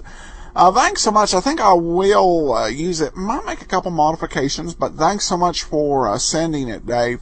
For those of you who didn't follow on the blog, I did a 6-part series of blog posts listing the 5 best great detectives by network, including multi-network shows, ABC, NBC, CBS, Mutual, and syndicated programs. And he did up a pretty nice summary chart. He goes on to say, though I was born just too late to miss the end of old-time radio, I started listening to it 10 years or so ago, looking for some horror stories more evocative and frightening than the bloody slasher stuff that mostly serves as horror movies today. While I didn't find much of that, I did find quite a bit that I do like very much, and the detectives are part of it. My favorites, you ask, in no particular order: Dragnet, Gunspoke, Johnny Dollar, Pat Novak / Johnny Madero / Pete Kelly, Jack Benny, R. Miss Brooks, Damon Runyon Theater, and especially Vic and Sade, my guilty pleasure, Carl de Morse, I Love a Mystery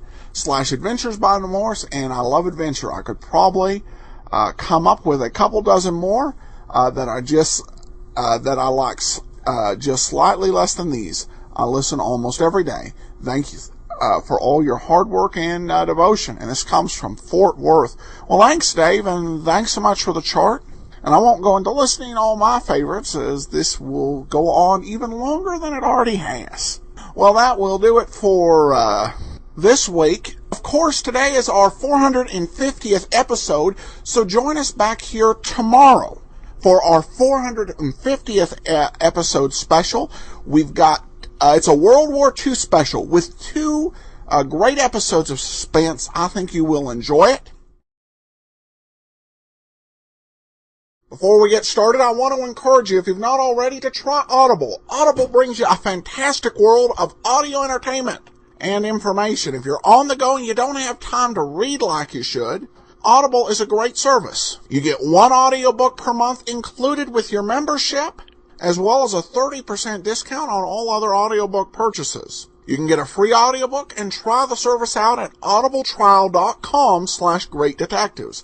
That's audibletrial.com/greatdetectives to start your trial and get your free audiobook. Well, I was actually thinking of doing something else for this 450th episode special, but then the old-time radio researchers released their certified set of Suspense, containing all the available episodes of the show, and most in really much improved audio from what's been circulating. And that's the case particularly with the second episode we'll play. We're going to play 2 episodes of Suspense.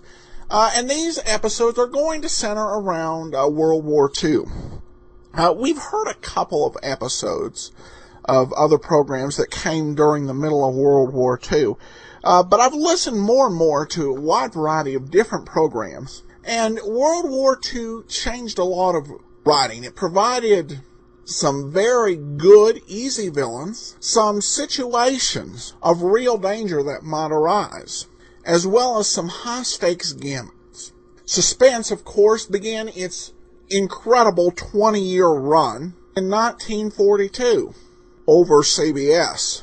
And so it had several World War II-based episodes. And I thought these would be particularly interesting to listen to, as we have such a diminishing number of World War II vets out here. Well, up first is one of the earliest Suspense episodes, the 18th episode from November 17th of 1942. It was written by John Dixon Carr, and I think this is the first time we've run into Carr's work.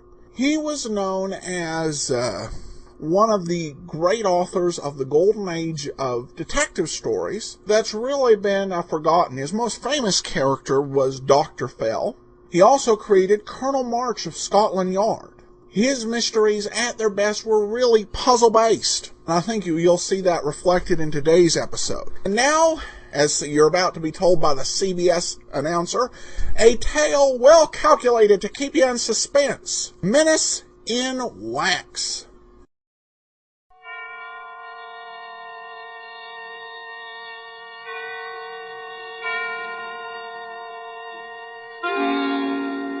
Suspense.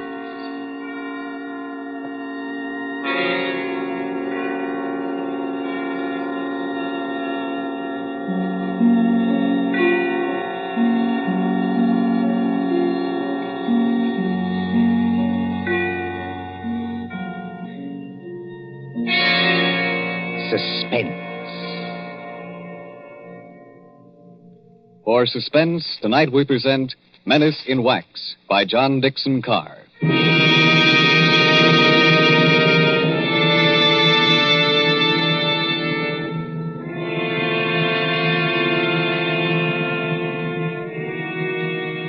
During the French Revolution of 1793, a Swiss girl copied in wax the severed heads of those who had just been guillotined. She married a Frenchman named Tussaud and came to London, and she founded Madame Tussaud's Waxworks.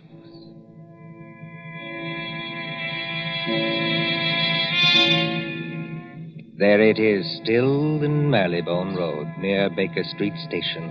Not the original building. That was destroyed by fire. But it remained untouched when a darker shadow than revolution came to England. They plastered high explosives all along that road and hit the cinema next door. We are going to London under the bomber's moon.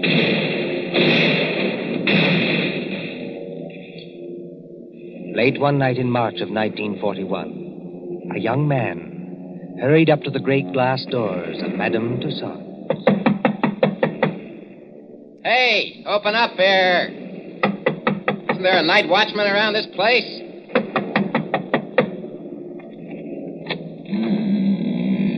There is, Governor, and I'm him.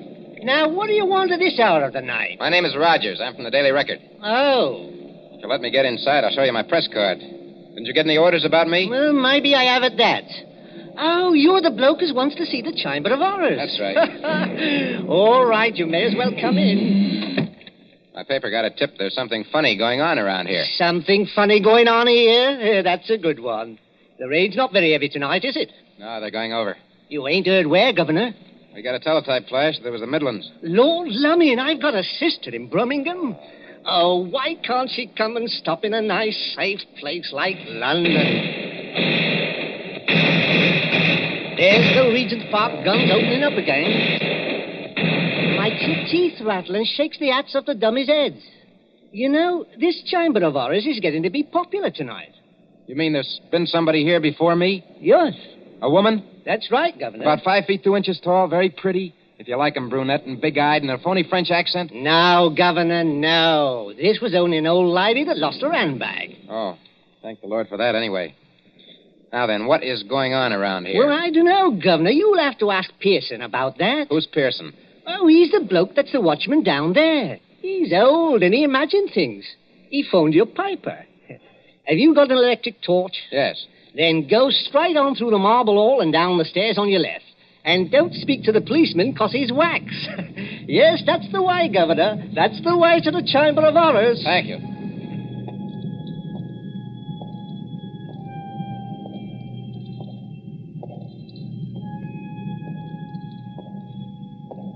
Pearson? Hello, Pearson. Pearson. Yes, sir. Huh? You're looking for me. Oh, gee, I didn't see you there. I must have thought you were one of these wax dummies. Ugly dim light, isn't it? Yes. Rogers is my name. I'm from the Daily Record. Oh, yes. I'm glad you came over. I phoned your paper myself. Maybe I'm just imagining things, but... Oh, I don't blame you. This place would make anybody nervous, especially during an air raid. Well, sir, it's all right as long as you don't get to imagine they're watching you. Oh, and do you? Oh, yes. Sometimes. That's the gambling group in the center there. Uh-huh. What's that thing over there? That's the famous guillotine. Oh, wait a minute, old boy. You're not trying to tell me that's the original guillotine. No, that was burnt in the fire. Madame Tussaud bought it from Sanson, the executioner. Let me tell you something, Mr. Rogers. What? Years ago, this is straight, a young French woman came in here. There was nobody else in the place. She thought 'twould be great fun to say she'd put her neck in the same guillotine as Marie Antoinette. So she climbed up on that platform. She snapped the little wooden collar down round her neck, shutting herself in. All of a sudden, she realized she didn't know which spring controlled the collar and which spring controlled the knife. Oh, good Lord, she didn't... No. But they say she went crazy. They say she screamed and screamed. What's that?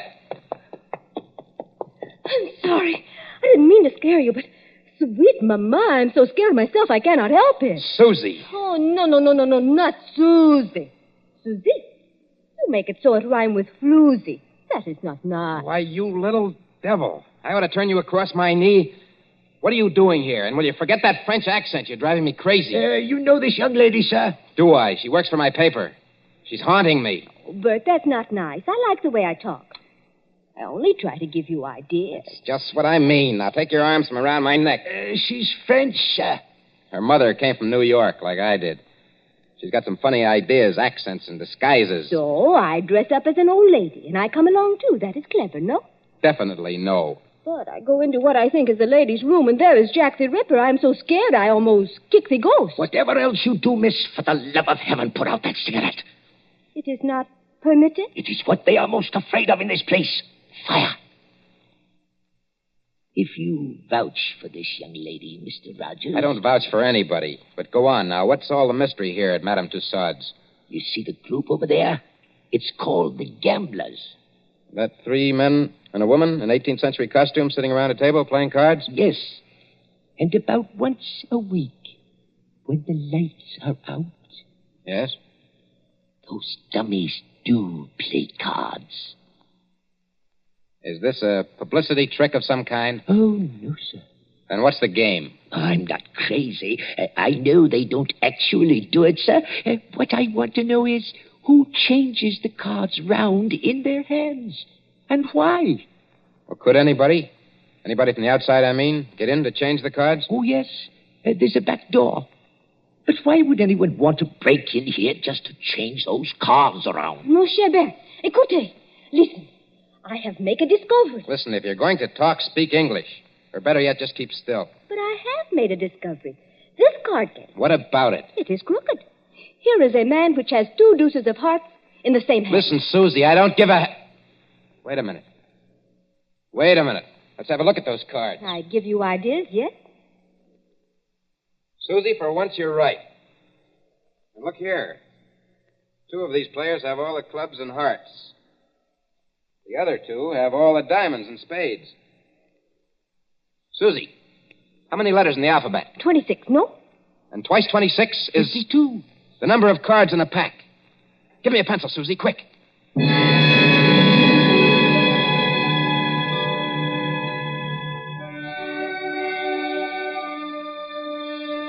The War Office, Whitehall. MI5, headquarters of military intelligence. There next morning in the map room used as an office by Colonel Warrender. Mr. Rogers, I'm a busy man. I appreciate that, Colonel Warrender. Anyhow, sit down. Thank you, sir. Now, what's all this? These cards you claim form a code, is that it? Yes, sir. Now, look, sir. Let each letter of the alphabet represent a card in clubs and hearts. That's 26. And then? And then when you get to the middle of the message, switch the alphabet over to diamonds and spades. Then you won't keep on repeating. Now, will you read what I've got written on this piece of paper? Jack of diamonds, Q. 3 of clubs, F.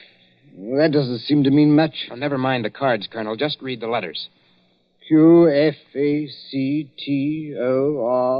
Yes, sir. Q Factory. Go on. Just a moment. What is that infernal noise? Johnson Burroughs! Don't bother with that, sir. Just read the message, please. Q Factory. 10 p.m., 15th. Today's the 15th of March, Colonel. All preparations made. Use dive bombers. See. This message was left openly. So openly that nobody ever noticed it. Yes, the trick's been tried before. No contacts, no gatherings, no letters that might be intercepted. A whole spy ring could walk through that wax museum and read the message without being seen. You newspaper men trying to teach me my job? Oh, I'm sorry, sir. I only... No, go on. Well, don't you see? 3 or 4 little boats with portable wireless sets go down the Thames estuary. When they're beyond pursuit, they send that message by radio. Somebody listens. And it's no secret in Fleet Street, sir, that Q Factory is out in the wilds of Gloucestershire. There's no secret anywhere. And that we're making the Shaftesbury bomber out there. So tonight, unless we do something about it, they're coming over and bomb Q Factory to blazes. That's impossible. Why? Or can't you tell me? I can tell you this much. Yes, sir? Q Factory is so well hidden that even our own pilots can't find it from the air. That's one objection to this message. Any other objection? Yes, this talk about dive bombers. Dive bombers in a night attack. What's the good of a dive bomber if he can't see its objective? Well, suppose somebody showed a light. He'd be shot dead as soon as he showed it. Every inch of country for a quarter of a mile round the factory. A quarter of a mile, Mr. Rogers, is patrolled day and night. Well, just the same, they're going to have a try at it, sir. How? I don't know how. Then, if you'll excuse me, Mr. Rogers... Well, listen, Colonel Warner. Will you give me a pass to go down there to the factory? Certainly not. No one's permitted to go there except the workers. How is the place defended? There's a night fighter station nearby, and several batteries of 4 3.7 guns. Then give me a pass to the fighter station or to the gun post. That's a legitimate newspaper request. Well, I might manage a pass to one of the gun posts here. Then you'll do it? Well, what on earth is that infernal row? It sounds like somebody locked up in a coat cupboard. Yes, as a matter of fact, Colonel, it is somebody locked up in a coat cupboard. A young lady, so-called. A young lady? Who locked her up? I did. And just what the devil do you mean, sir, locking up people in coat cupboards in the War Office? Well, she's a bit excitable, Colonel. I thought that she'd better not see you. Oh, thanks for the consideration. There's just one other favor I'd like to ask. As well? If she asks you for a pass, don't give it to her. Don't give it to her under any circumstances. Well, what's her name? Susie Dubois. You're rather too late for that, young man. The Public Relations Office granted her a pass 2 hours ago. What? Oh. A woman to an anti-aircraft battery? This is what we call a mixed battery. Women on the guns as well as men. She said it would make a good human interest story for the press. I must say, I agree with her. One moment, Mr. Rogers, before you go. Yes, sir. That gun post is fully 2 miles from the factory. You can go there, but if you take one step further, you'll be shot on sight by our guards. I warn you. I'll be careful, Colonel. I'll be careful.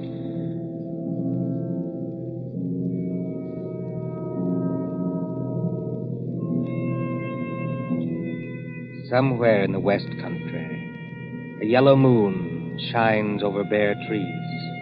A white mist, moving, clings to the ground.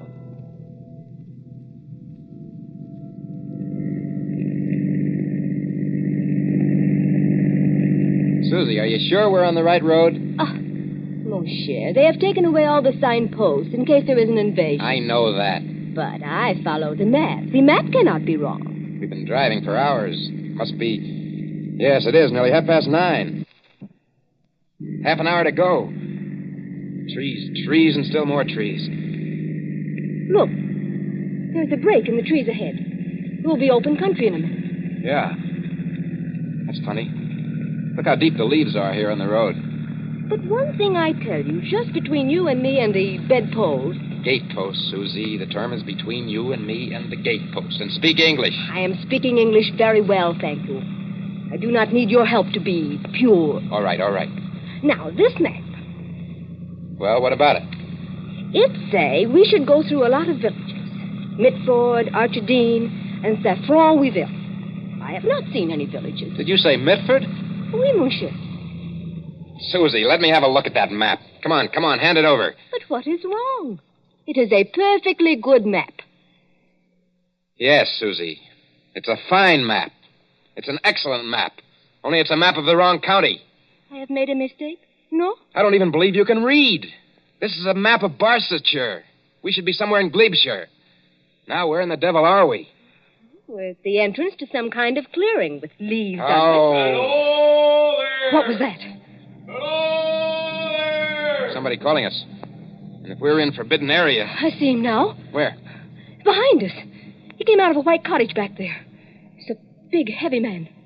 With a mustache. Never mind the mustache. He's wearing some kind of a uniform and he's got a rifle. You think he plugged us? No? I think it is not unlikely. Get out those War Office passes of ours. Quick. Good evening, my friends. Good evening. Can you tell me... No, we don't mean any harm. Can you tell me what time it is? Oh. What time it is? Yes. Oh, yeah. It's, 28 and a half minutes past 9. Thank you. I will keep you covered while I set my watch. There. My next question is, would you like me to shoot you both? No. Listen, Mr. McAllister. Captain McAllister. That's right. Captain, this girl, she's been reading the wrong map. You see, we don't even know where we are. You're in Hollywood Forest, my friend. Hollywood Forest? Is that good or bad? And you don't know what's just beyond the edge of this clearing? No. There's a big open space of 1/4 of a mile. In the middle of that open space... Q Factory. We're right on top of it. Then you have heard of Q Factory, my friend. Captain McAllister, we're from the War Office, and we've got passes to prove it. Let's see the passes. We were trying to find gun site number... I've forgotten the number. But it's here on that card. You've passed the gun site. 2 miles back up the road. All right. Here are your passes. What are you going to do to us? I'm not in the regular army. You can thank your stars I'm not. I'm forestry preservation. Oh. You are not going to chuck us in the cooler, even? No. Now turn that car on, get back along this road as fast as you can. If they fire at you, as they probably will... Oh, I wish I am home. Pray no more, I wish I am home. Well, then hope for the best. My watch had stopped, and you did me a good turn. Now, hurry along. Hurry.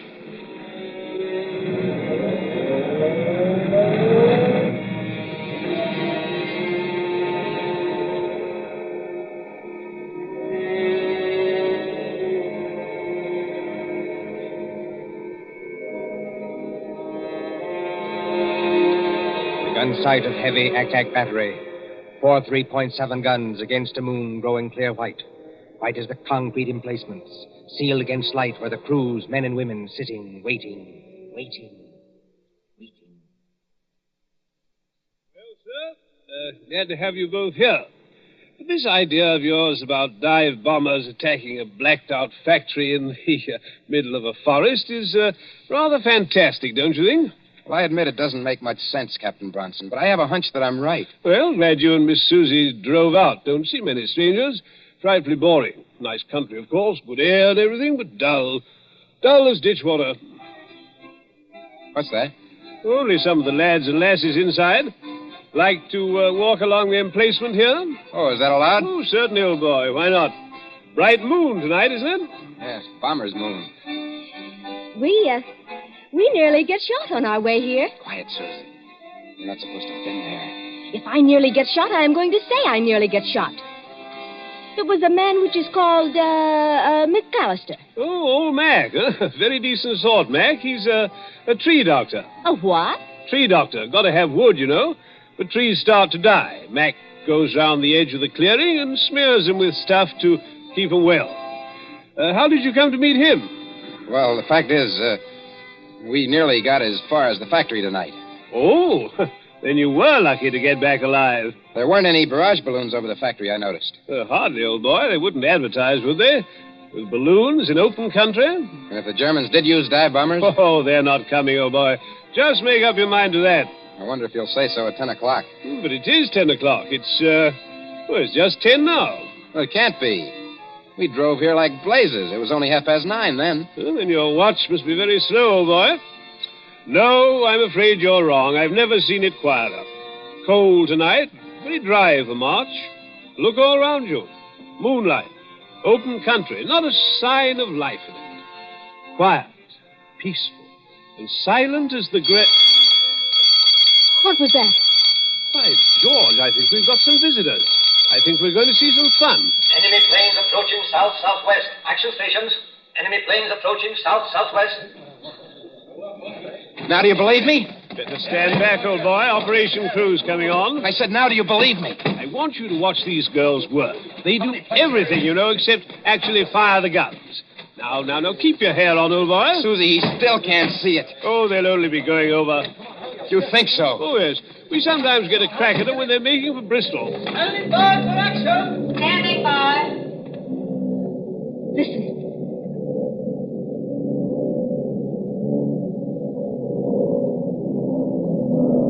I have heard that noise 1,000 times, but every time I hear it, I get sick. They're flying ruddy low, you know. Just what I was thinking.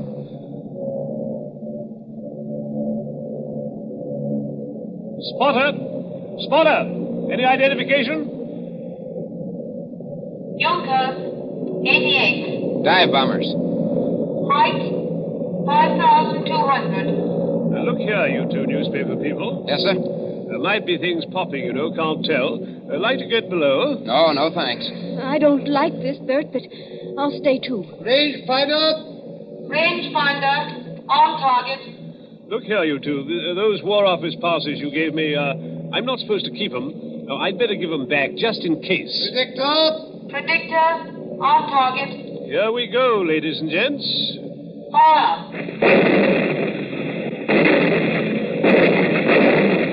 Stand by. Predictor on target. Fire. Stand by. Predictor on target. Headquarters message, sir. Fire. Yes, Corporal? Hold the fire. Night fighters taking off. Hold fire. Night fighters taking off. Hold fire. Message understood. What is the matter with them? With who? Those Boche planes. They're still a good way off, but they don't come any closer. Must be going over after all. They're circling. I think they're waiting for a signal. Anyhow, here are your War Office passes. You seem to have got them all smeared with oil. Oil? That is all right, mon cher. When we get them back from Captain McAllister, they have oil on them. I think maybe he dropped them on the leaves, because there's oil on the tires of the car, too. Then I think how always in this we meet things that burn. At Madame Tussauds last night, they would not let me smoke a cigarette in case of fire. Fire. That's it, fire. What's the matter with you, old boy? Why did that fella, way out at the end of nowhere, want to know what time it was? Are you scatty? McAllister, you told me so yourself. He goes around the edges of the clearing and smears the trees with stuff to keep them well. Well, what about it? Suppose it was crude oil. Suppose between each tree he laid an invisible fuse of dead leaves soaked in oil. I don't understand. In 30 seconds, a complete square of fire runs around the limits of the factory grounds. That draws the bombers in. Then as the flames blaze higher, they've got enough light to dive on their target. There. Our night fighters are letting loose. Bronson, I see it all now. Come on. We've got to get to that tree, Dr. McAllister. It's a matter of minutes.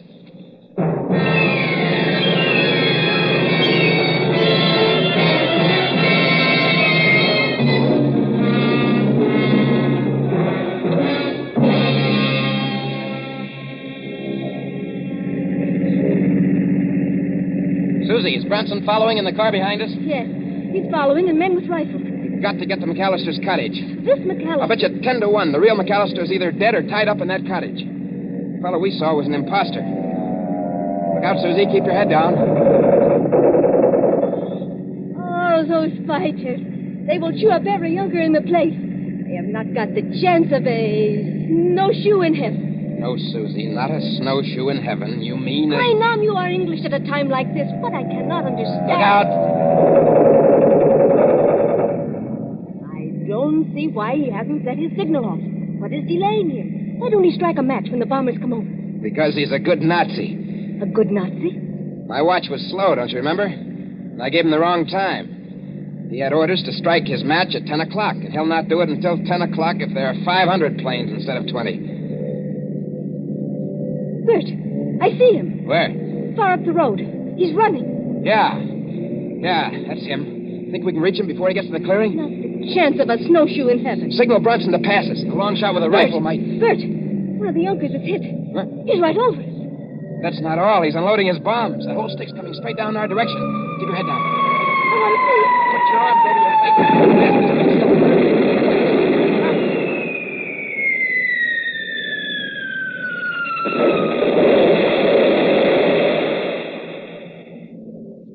Are you all right?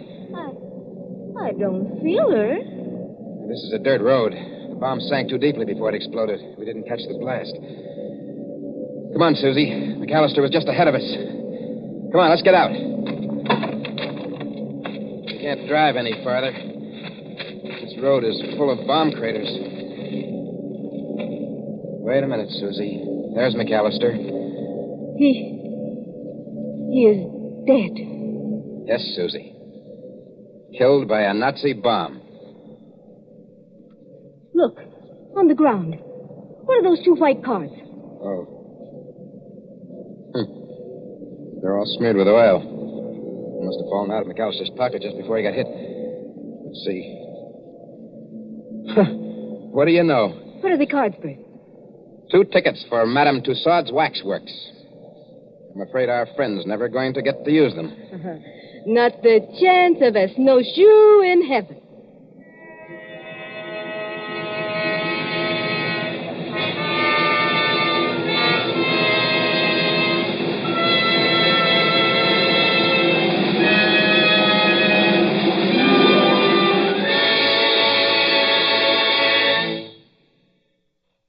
And so ends Menace in Wax.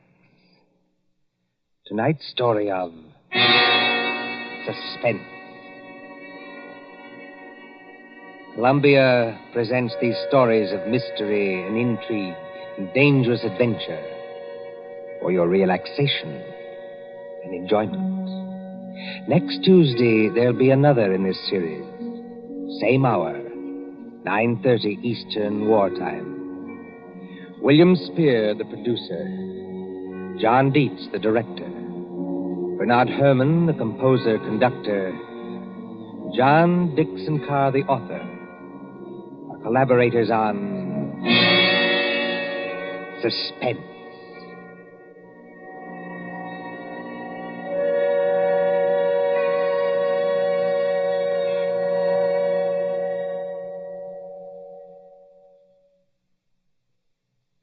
Here is a message of vital importance to every person who drives an automobile in America.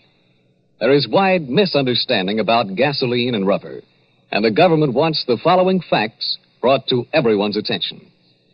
Actually, there is no scarcity of gasoline except in some parts of the East. But nowhere in the country is there enough rubber for military and civilian use. Starting 2 weeks from today, December 1st, mileage rationing goes into effect. This means that no car owner anywhere in the United States will be able to buy gasoline without a mileage rationing book. The purpose is to conserve the rubber we have by eliminating all unnecessary driving. When we think of the tremendous distances our mechanized army is traveling in North Africa and the long road to victory that still lies ahead, this extra effort on our part is slight indeed. Remember, everybody is going to have mileage rationing, so why not be prepared? The best way each of us can save rubber is by sharing our car with others. Let one car do the work for 2 or 3. So why not arrange with the neighbors tonight and start sharing the car tomorrow? It's the one real, important contribution that every automobile driver can make.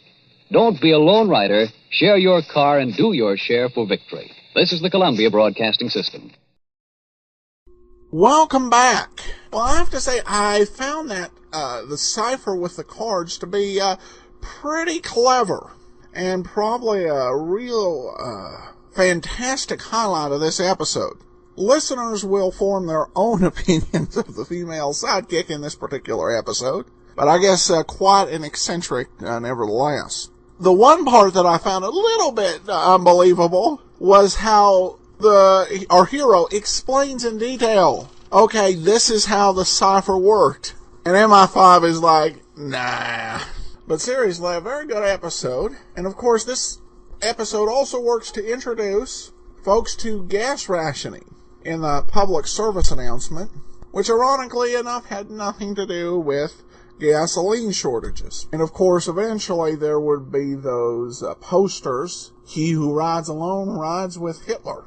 Now we're going to turn to another story, almost 2 years later. This one is a very special episode of Suspense. It stars Miss Lena Horne, the great singer and actress. During World War II, soldiers stationed overseas had their favorite actresses and glamour girls. Among African American soldiers, Lena Horne was it. So this would definitely have been popular with troops overseas. This is one of the episodes where we really have got to owe a debt of thanks to the Old Time Radio researchers group. Earlier versions of this episode, the musical parts were kind of garbled, with low quality in those sections of the audio. But this one comes from the OTRR, and they really did clean it up nicely. So, from November 9th of 1944, with Lena Horne and our old pal Wally Mayer, here now is You Were Wonderful on the Great Detectives of Old Time Radio. Now, Roma Wines present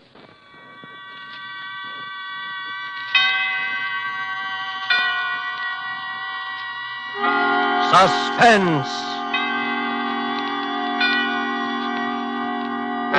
Tonight, You Were Wonderful, starring Lena Horne. Suspense is presented for your enjoyment by Roma Wines. That's R-O-M-A, Roma Wines. Those excellent California wines that can add so much pleasantness to the way you live, to your happiness in entertaining guests, to your enjoyment of everyday meals. Yes, right now a glassful would be very pleasant, as Roma Wines bring you Suspense. This is the Man in Black, here for the Roma Wine Company of Fresno, California.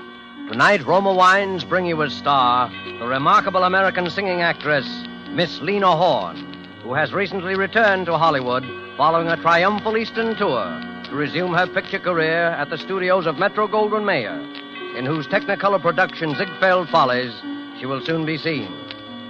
Tonight she appears as a noted entertainer called Lorna Dean, who found herself embroiled with dangerous intrigue and murder in a South American capital.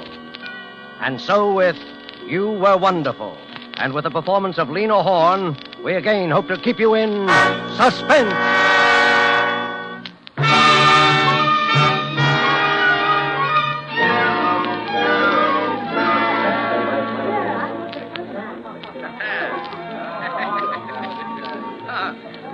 Hola, Johnny. Huh? ¿Qué de nuevo?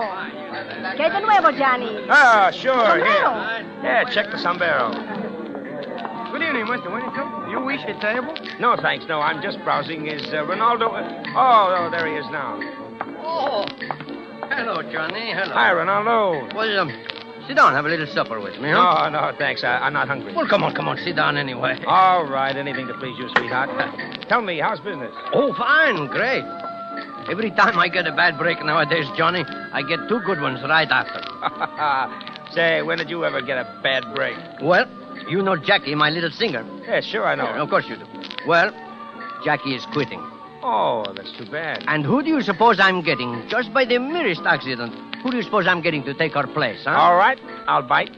Lorna Dean. Lorna Dean? Oh, you're kidding. No. What do you think of that, huh? Very good, huh? Well, if you'll excuse the aspersions, Ronaldo, I think, what does the dame with an international reputation like Lorna Dean want to be singing in a third-rate cabaret like this for? Oh, no. Second-rate, maybe, but third-rate, no. All right, second-rate. But you can't pay her a tenth of what she's used to getting. And what is she doing down here in Buenos Aires anyway? Oh, now, what you want to ask a lot of questions for? She's going to sing. That's good enough for me. Yeah, I guess it is. She's terrific, all right. Tell me, when does she start? 2 weeks from tonight. Why did Jackie quit? It's kind of sudden, wasn't it? Oh, I don't know. She's nervous lately. She wants to go back to the States, I guess. Oh. Say, Johnny. Yeah? When are you going back? To the States? Uh-huh. Oh, 6 months, a year, 2 years, whenever this war's over. Don't you think you better Better go home maybe a little sooner, huh? Look, I don't want any lectures on my patriotism, if that's what you mean. Well, who's giving lectures? Down here we are, we are neutral. Yeah? Well, all right, that's what I am. The U.S. is okay, it's fine. It just happens that it never did so much for me that I feel like getting knocked off for it, that's all. Sure, I don't want you to get knocked off. That's what I'm talking about.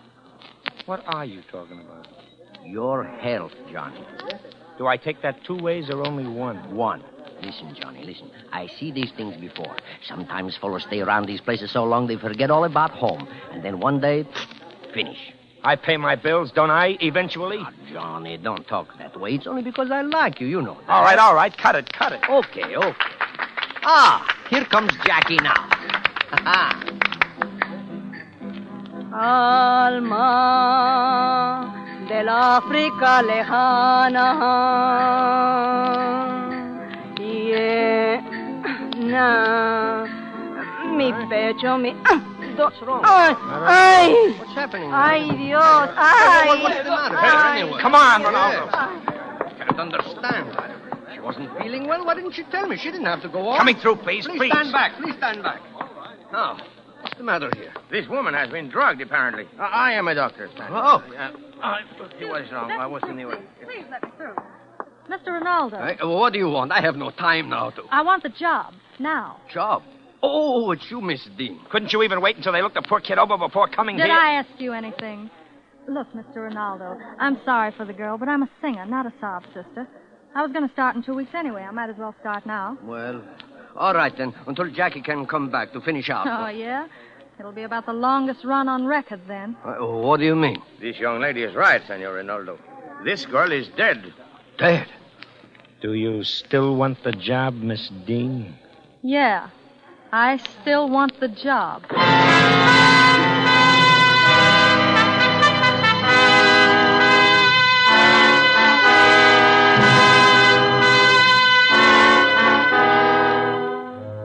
Tonight, for Suspense, Roma Wines are bringing you as star Miss Lena Horne, whom you've heard in the prologue to You Were Wonderful by Robert L. Richards. Tonight's tale of Suspense.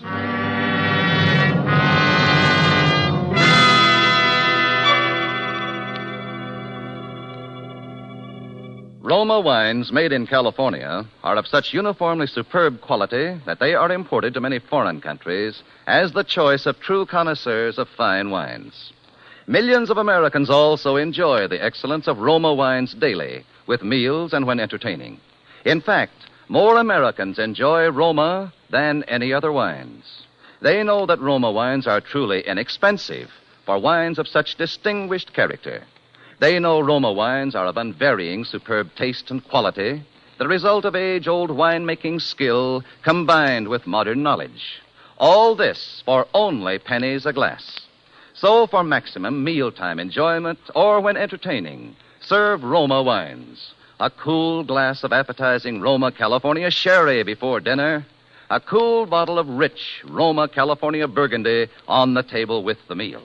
You'll appreciate the enthusiastic comments of the family and guests. You'll be pleasantly surprised at how much added zest Roma wine brings to your table. Tomorrow, ask your dealer for ROMA, Roma wines. If he is temporarily out of Roma, please try again soon. Remember, more Americans enjoy Roma than any other wine.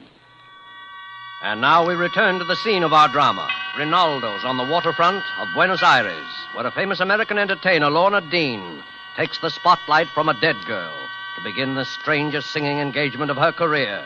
A situation well calculated to keep you in suspense.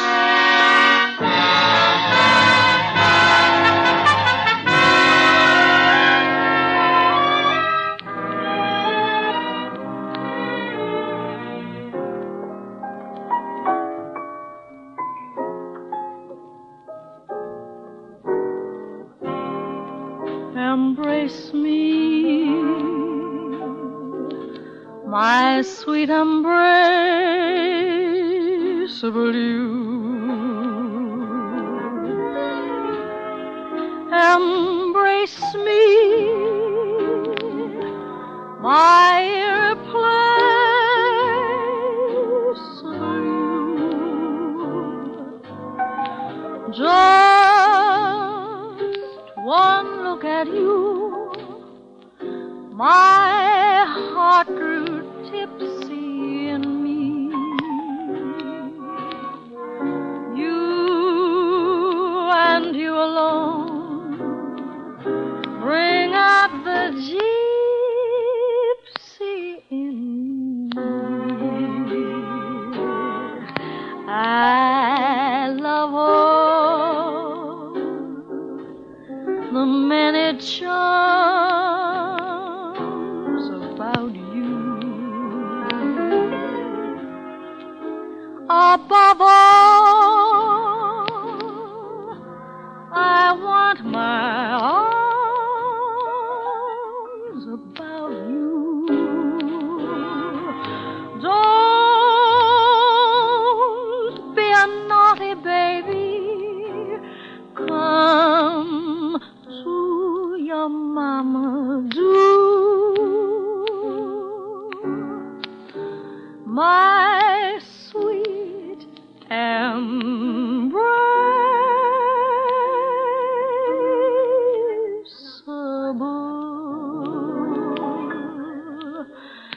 You.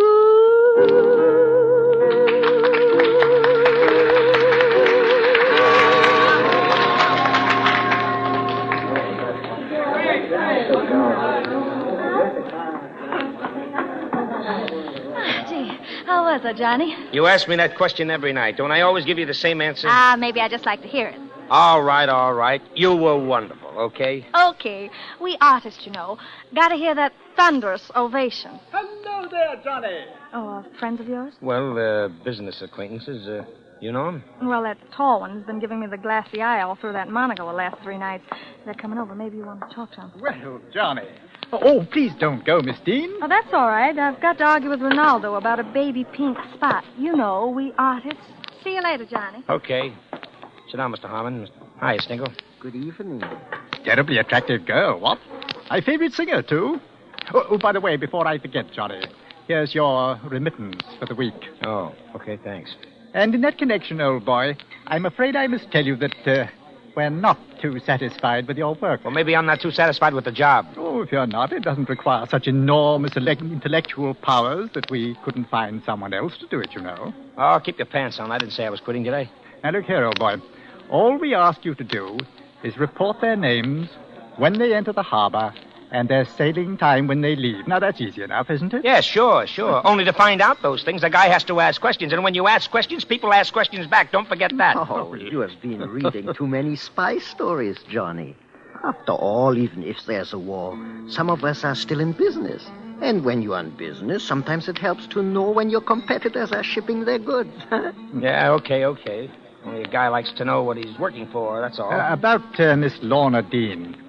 I didn't know you were a particular friend of hers, Johnny. Oh, not particular, just friends. She took Jackie's place, huh? Yeah. And there's a couple of questions that nobody has ever answered about that either. I suppose there are. Too bad. Yeah. You know, I'd rather like to have a talk with Miss Dean. What about? Oh, singing. I didn't know you were such a particular lover of music. Oh, rather. Quite go for American folk songs. Primitive, you know. Stir the blood. What? Yeah? Well, here she comes back, and if you want my advice... I didn't ask for your advice, old boy. Now, you just run along for 10 minutes. What for? I want to have a little private talk with Miss Dean. And you don't know enough about music. Okay. Hey, Johnny, guess what Ronaldo said? Hey, Johnny! I'll be back when I'm wanted. Oh, please, Miss Dean, do sit down. Well, what was all that about? Let him go. It's all the better for me, you know. Now I can talk to you. Lance, perhaps you better not. Oh, nonsense. It's quite all right. Well, Miss Dean, it's nice to see you again. I'm still wondering why America's favorite thrush is singing here. Oh, I sort of like the place. I wanted to help Ronaldo out of a jam. Jolly good. I must confess I have a weakness for the place myself. Oh, have you?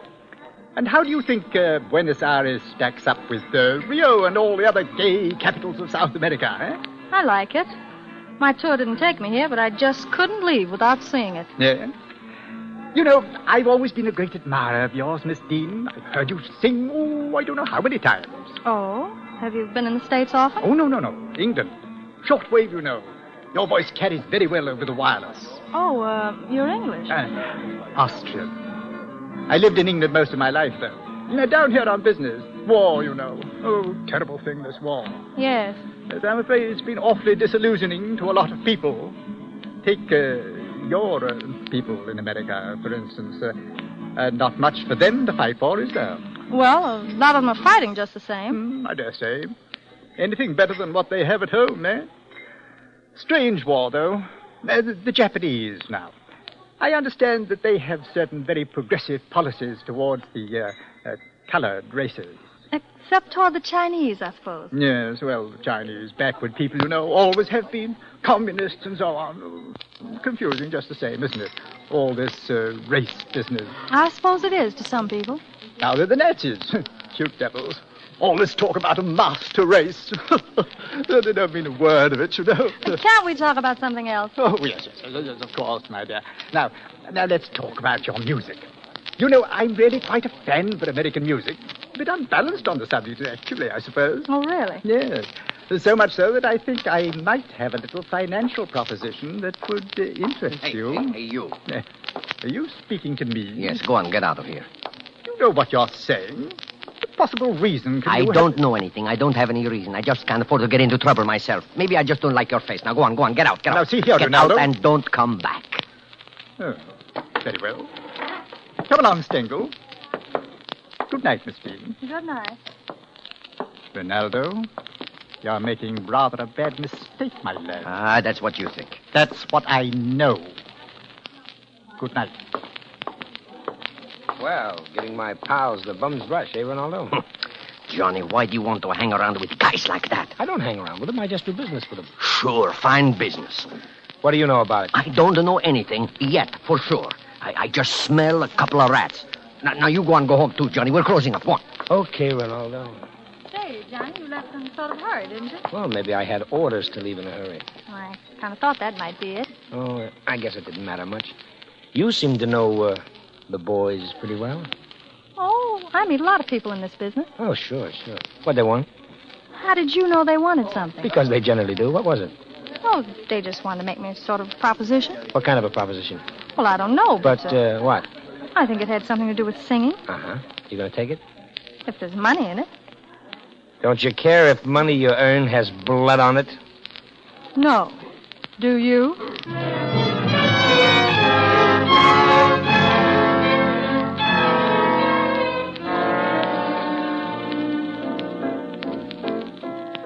Cause he's done something to me, and my heart won't keep still. Give me 1,000 roses, put my heart in beside them, and send them to the one I love. Bravo! Splendid. She couldn't have done better myself. Is that the way you like it? Oh, yes, rather. You ought to feel flattered, you know. This is the first time I've given an audition since I got my start in show business. Oh, I do hope you didn't mind, but I just couldn't resist asking you to sing it through, now that we've concluded our little business arrangement. And that's all there is to it, huh? I just sing it. That's all there is to it. Well, you're paying for it. I just wish it was a song I did better. Oh, cut out the false modesty. I'll bet you were wonderful. Oh, hello, Johnny. Hi, Stingle. You're up early, aren't you, old boy?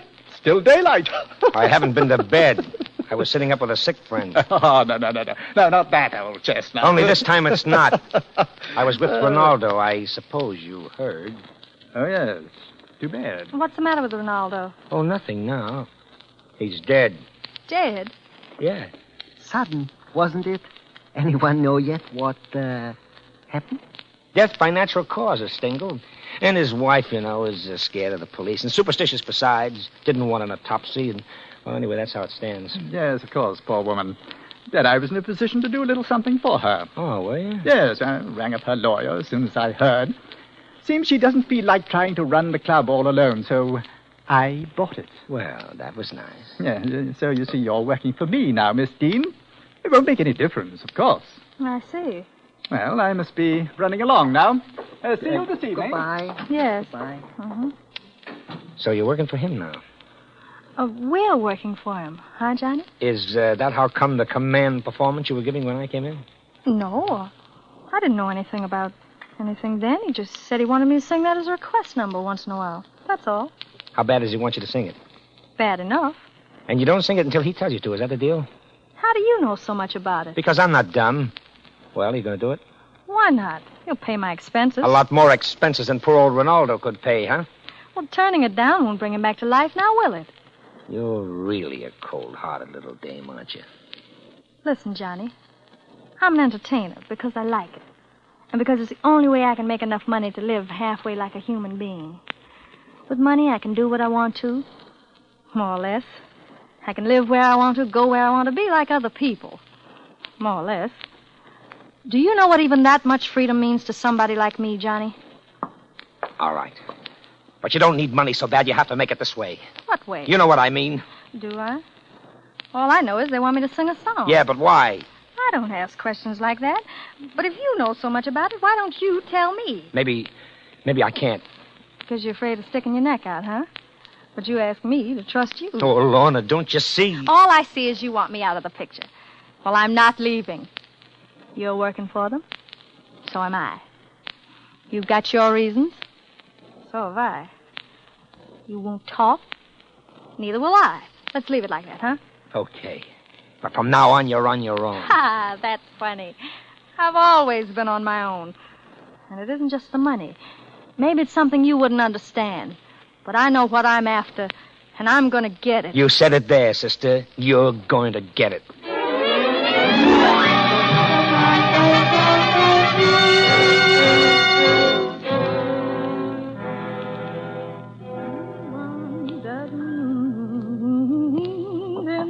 Who is it? It's me. Ah, come on in. Hi, Lorna. You practicing? Oh, not specially. Oh, I thought maybe you had your orders. What orders? Oh, to sing that song tonight. Yes. How did you know? Oh, a little birdie told me. Look, I got your present. What is it? A little portable radio. It's a good one, too, made in the States. You know I don't speak enough Spanish, so if that thing will do me any good down here. Aha, but don't forget the short wave. Short waves, wireless, what? Okay, Johnny, what's the gag? Oh, just something I want you to hear. You probably won't be able to understand it, but fortunately, in me, you have an accomplished linguist. Anyway, I can tell you enough. Rote Rosen, wer die fünf, alles bereit hier? Warte Nachricht von euch heute Abend, Rote Rosen. Well, quite a little gadget, the wireless, huh? That wasn't Spanish. Right, and I'll give you 3 nice big guesses what it was. Johnny, wouldn't it be easier if you just up and told me what you came here to tell me? Don't play innocent with me. Don't try to tell me you don't know what this is all about. Oh, maybe I just want to know how much you know. I know. You said I was afraid to stick my neck out. Well, all right, listen to this. That guy you just heard talking is the captain of a German submarine about 15 miles outside the harbor. How do you know? Because I saw it. And there's a convoy that leaves this harbor regularly to take stuff from South America to our guys in England, and they're leaving tonight. And all that sub-captain out there is waiting for to plow into that convoy and sink every ship in it is the tip-off. And the tip-off is you. Me? Oh, stop it, will you? What do you think Harmon wanted you to sing a particular song at a particular time for, and a song that's at least 2 years out of date at that, if it wasn't to tip off somebody? You know your stuff is broadcast. Come on, use your head. Listen, Johnny, if you know all this, why didn't you tell me sooner? That's my business. Maybe I wasn't sure until now. Business. Yeah, business is just about the right word for it, isn't it? Okay. I didn't expect any thanks for it. But they're just using you for a fall guy, that's all. Oh, listen, Lorna, listen. You've got your life ahead of you, a great career back home, popularity, everything in the world to lose. And the stuff in those ships is going to save the lives of Americans. Coming from you, Johnny, that's real cute. All right. All right, so I don't have a country anymore, but you do. Johnny, listen. You remind me of a preacher I used to know back home.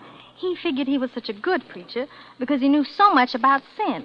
He said he'd sin more than anybody else in the whole congregation. Go ahead. Laugh. Laugh, but I'm telling you for your own good. Get out of town. I can't, Johnny. I've got a date to sing tonight, remember? Shh. Who is it? It's Harmon. We're about ready for you, Miss Dean. Oh, time for me to go on, huh? Okay, I'll be right there. Right you are. Okay. That's it. But I hope you know what kind of a spot you're in, because if you sing that song, as far as the public in the States is concerned, you'll be washed up for good. Who's going to say anything, Johnny? Oh. It's a sure thing you won't. Well, it'll get back somehow. And you know what happens if you don't sing it. What? Remember what happened to Jackie? What did happen, Johnny? She tried a double cross. And the same night she was dead. Now laugh that off. I haven't forgotten. By the way, Johnny, suppose I tell you that I knew all about that submarine out there. What? Now you laugh that off. You better get out there and listen with your friends. Your table's ready.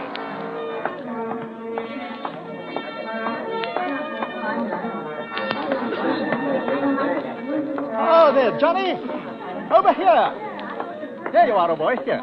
Here's the best table in the house. Well, you're feeling great, aren't you? Business must be pretty good. Good, old boy. Tonight it's perfect.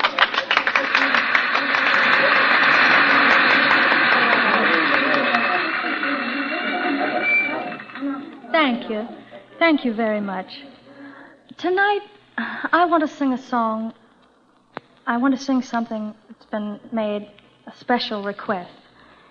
It's a song that's very popular in my own country, and I'm sure it is with many of you down here. My country is of the sweet land of liberty.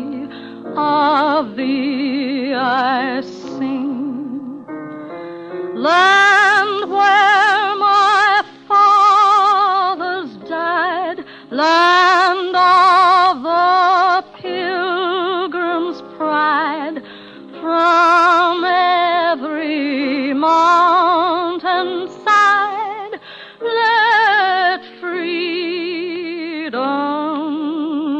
ring.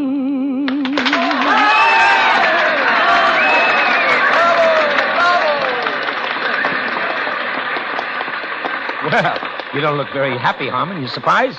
Yes, yes. Come along, Stengel. Yes? You'd better wait here, Johnny. Yes, sure. Anything you say. Oh, Miss Dean. Miss Dean. Yes? May I have a word with you? I suppose so. Perhaps we'd better step out into the hall. All right. Well? That was very naughty of you, Miss Dean.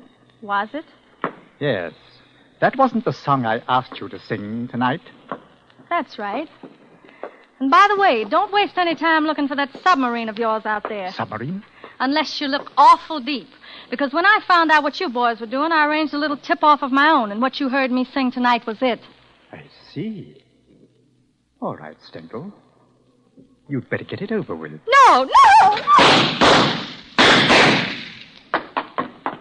Johnny! Come on, let's get out of here. Well, what about... They won't make anybody any more propositions. Well, where are we going? The American Embassy. Well, are you with the government? It had to be an undercover job. The authorities down here couldn't very well get mixed up. After all, it's a neutral country. But how did you know I wouldn't... cut the wires. It wouldn't have gone out over the air, even if you had.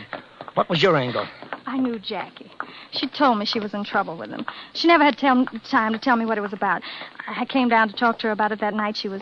Well, and this morning, Ronaldo's wife told me that he'd found out about the submarine out there. That's why they had to kill him. You were taking an awful chance playing a lone hand like that. Why did you do it? Oh, just to get in my licks at the master race. Johnny? Yeah? How was I? You were wonderful.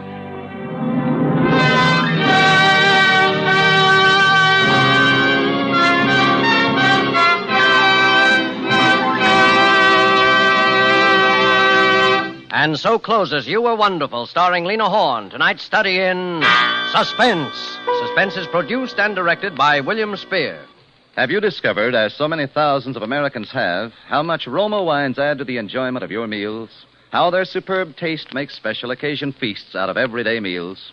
Find out for yourself what a marvel worker Roma wine can be in giving any meal a new compliment-rousing zest. Start off the meal with an appetizer, Roma California Sherry. Then place on the table a cool bottle of Roma California Burgundy. You'll be amazed at the tremendous difference Roma wine makes in the enjoyment of your foods. Don't overlook this easy way to add extra enjoyment to everyday living at a cost of only pennies a glass. Take a tip from the millions who enjoy Roma wines at meals when entertaining. Ask for ROMA, Roma wines. Remember, more Americans enjoy Roma than any other wine. Next Thursday, same time, Mr. Robert Cummings will be your star of Suspense. Presented from coast to coast and by shortwave through the Armed Forces Radio Service to our troops overseas by Roma Wines. Made in California for enjoyment throughout the world. This is CBS, the Columbia Broadcasting System.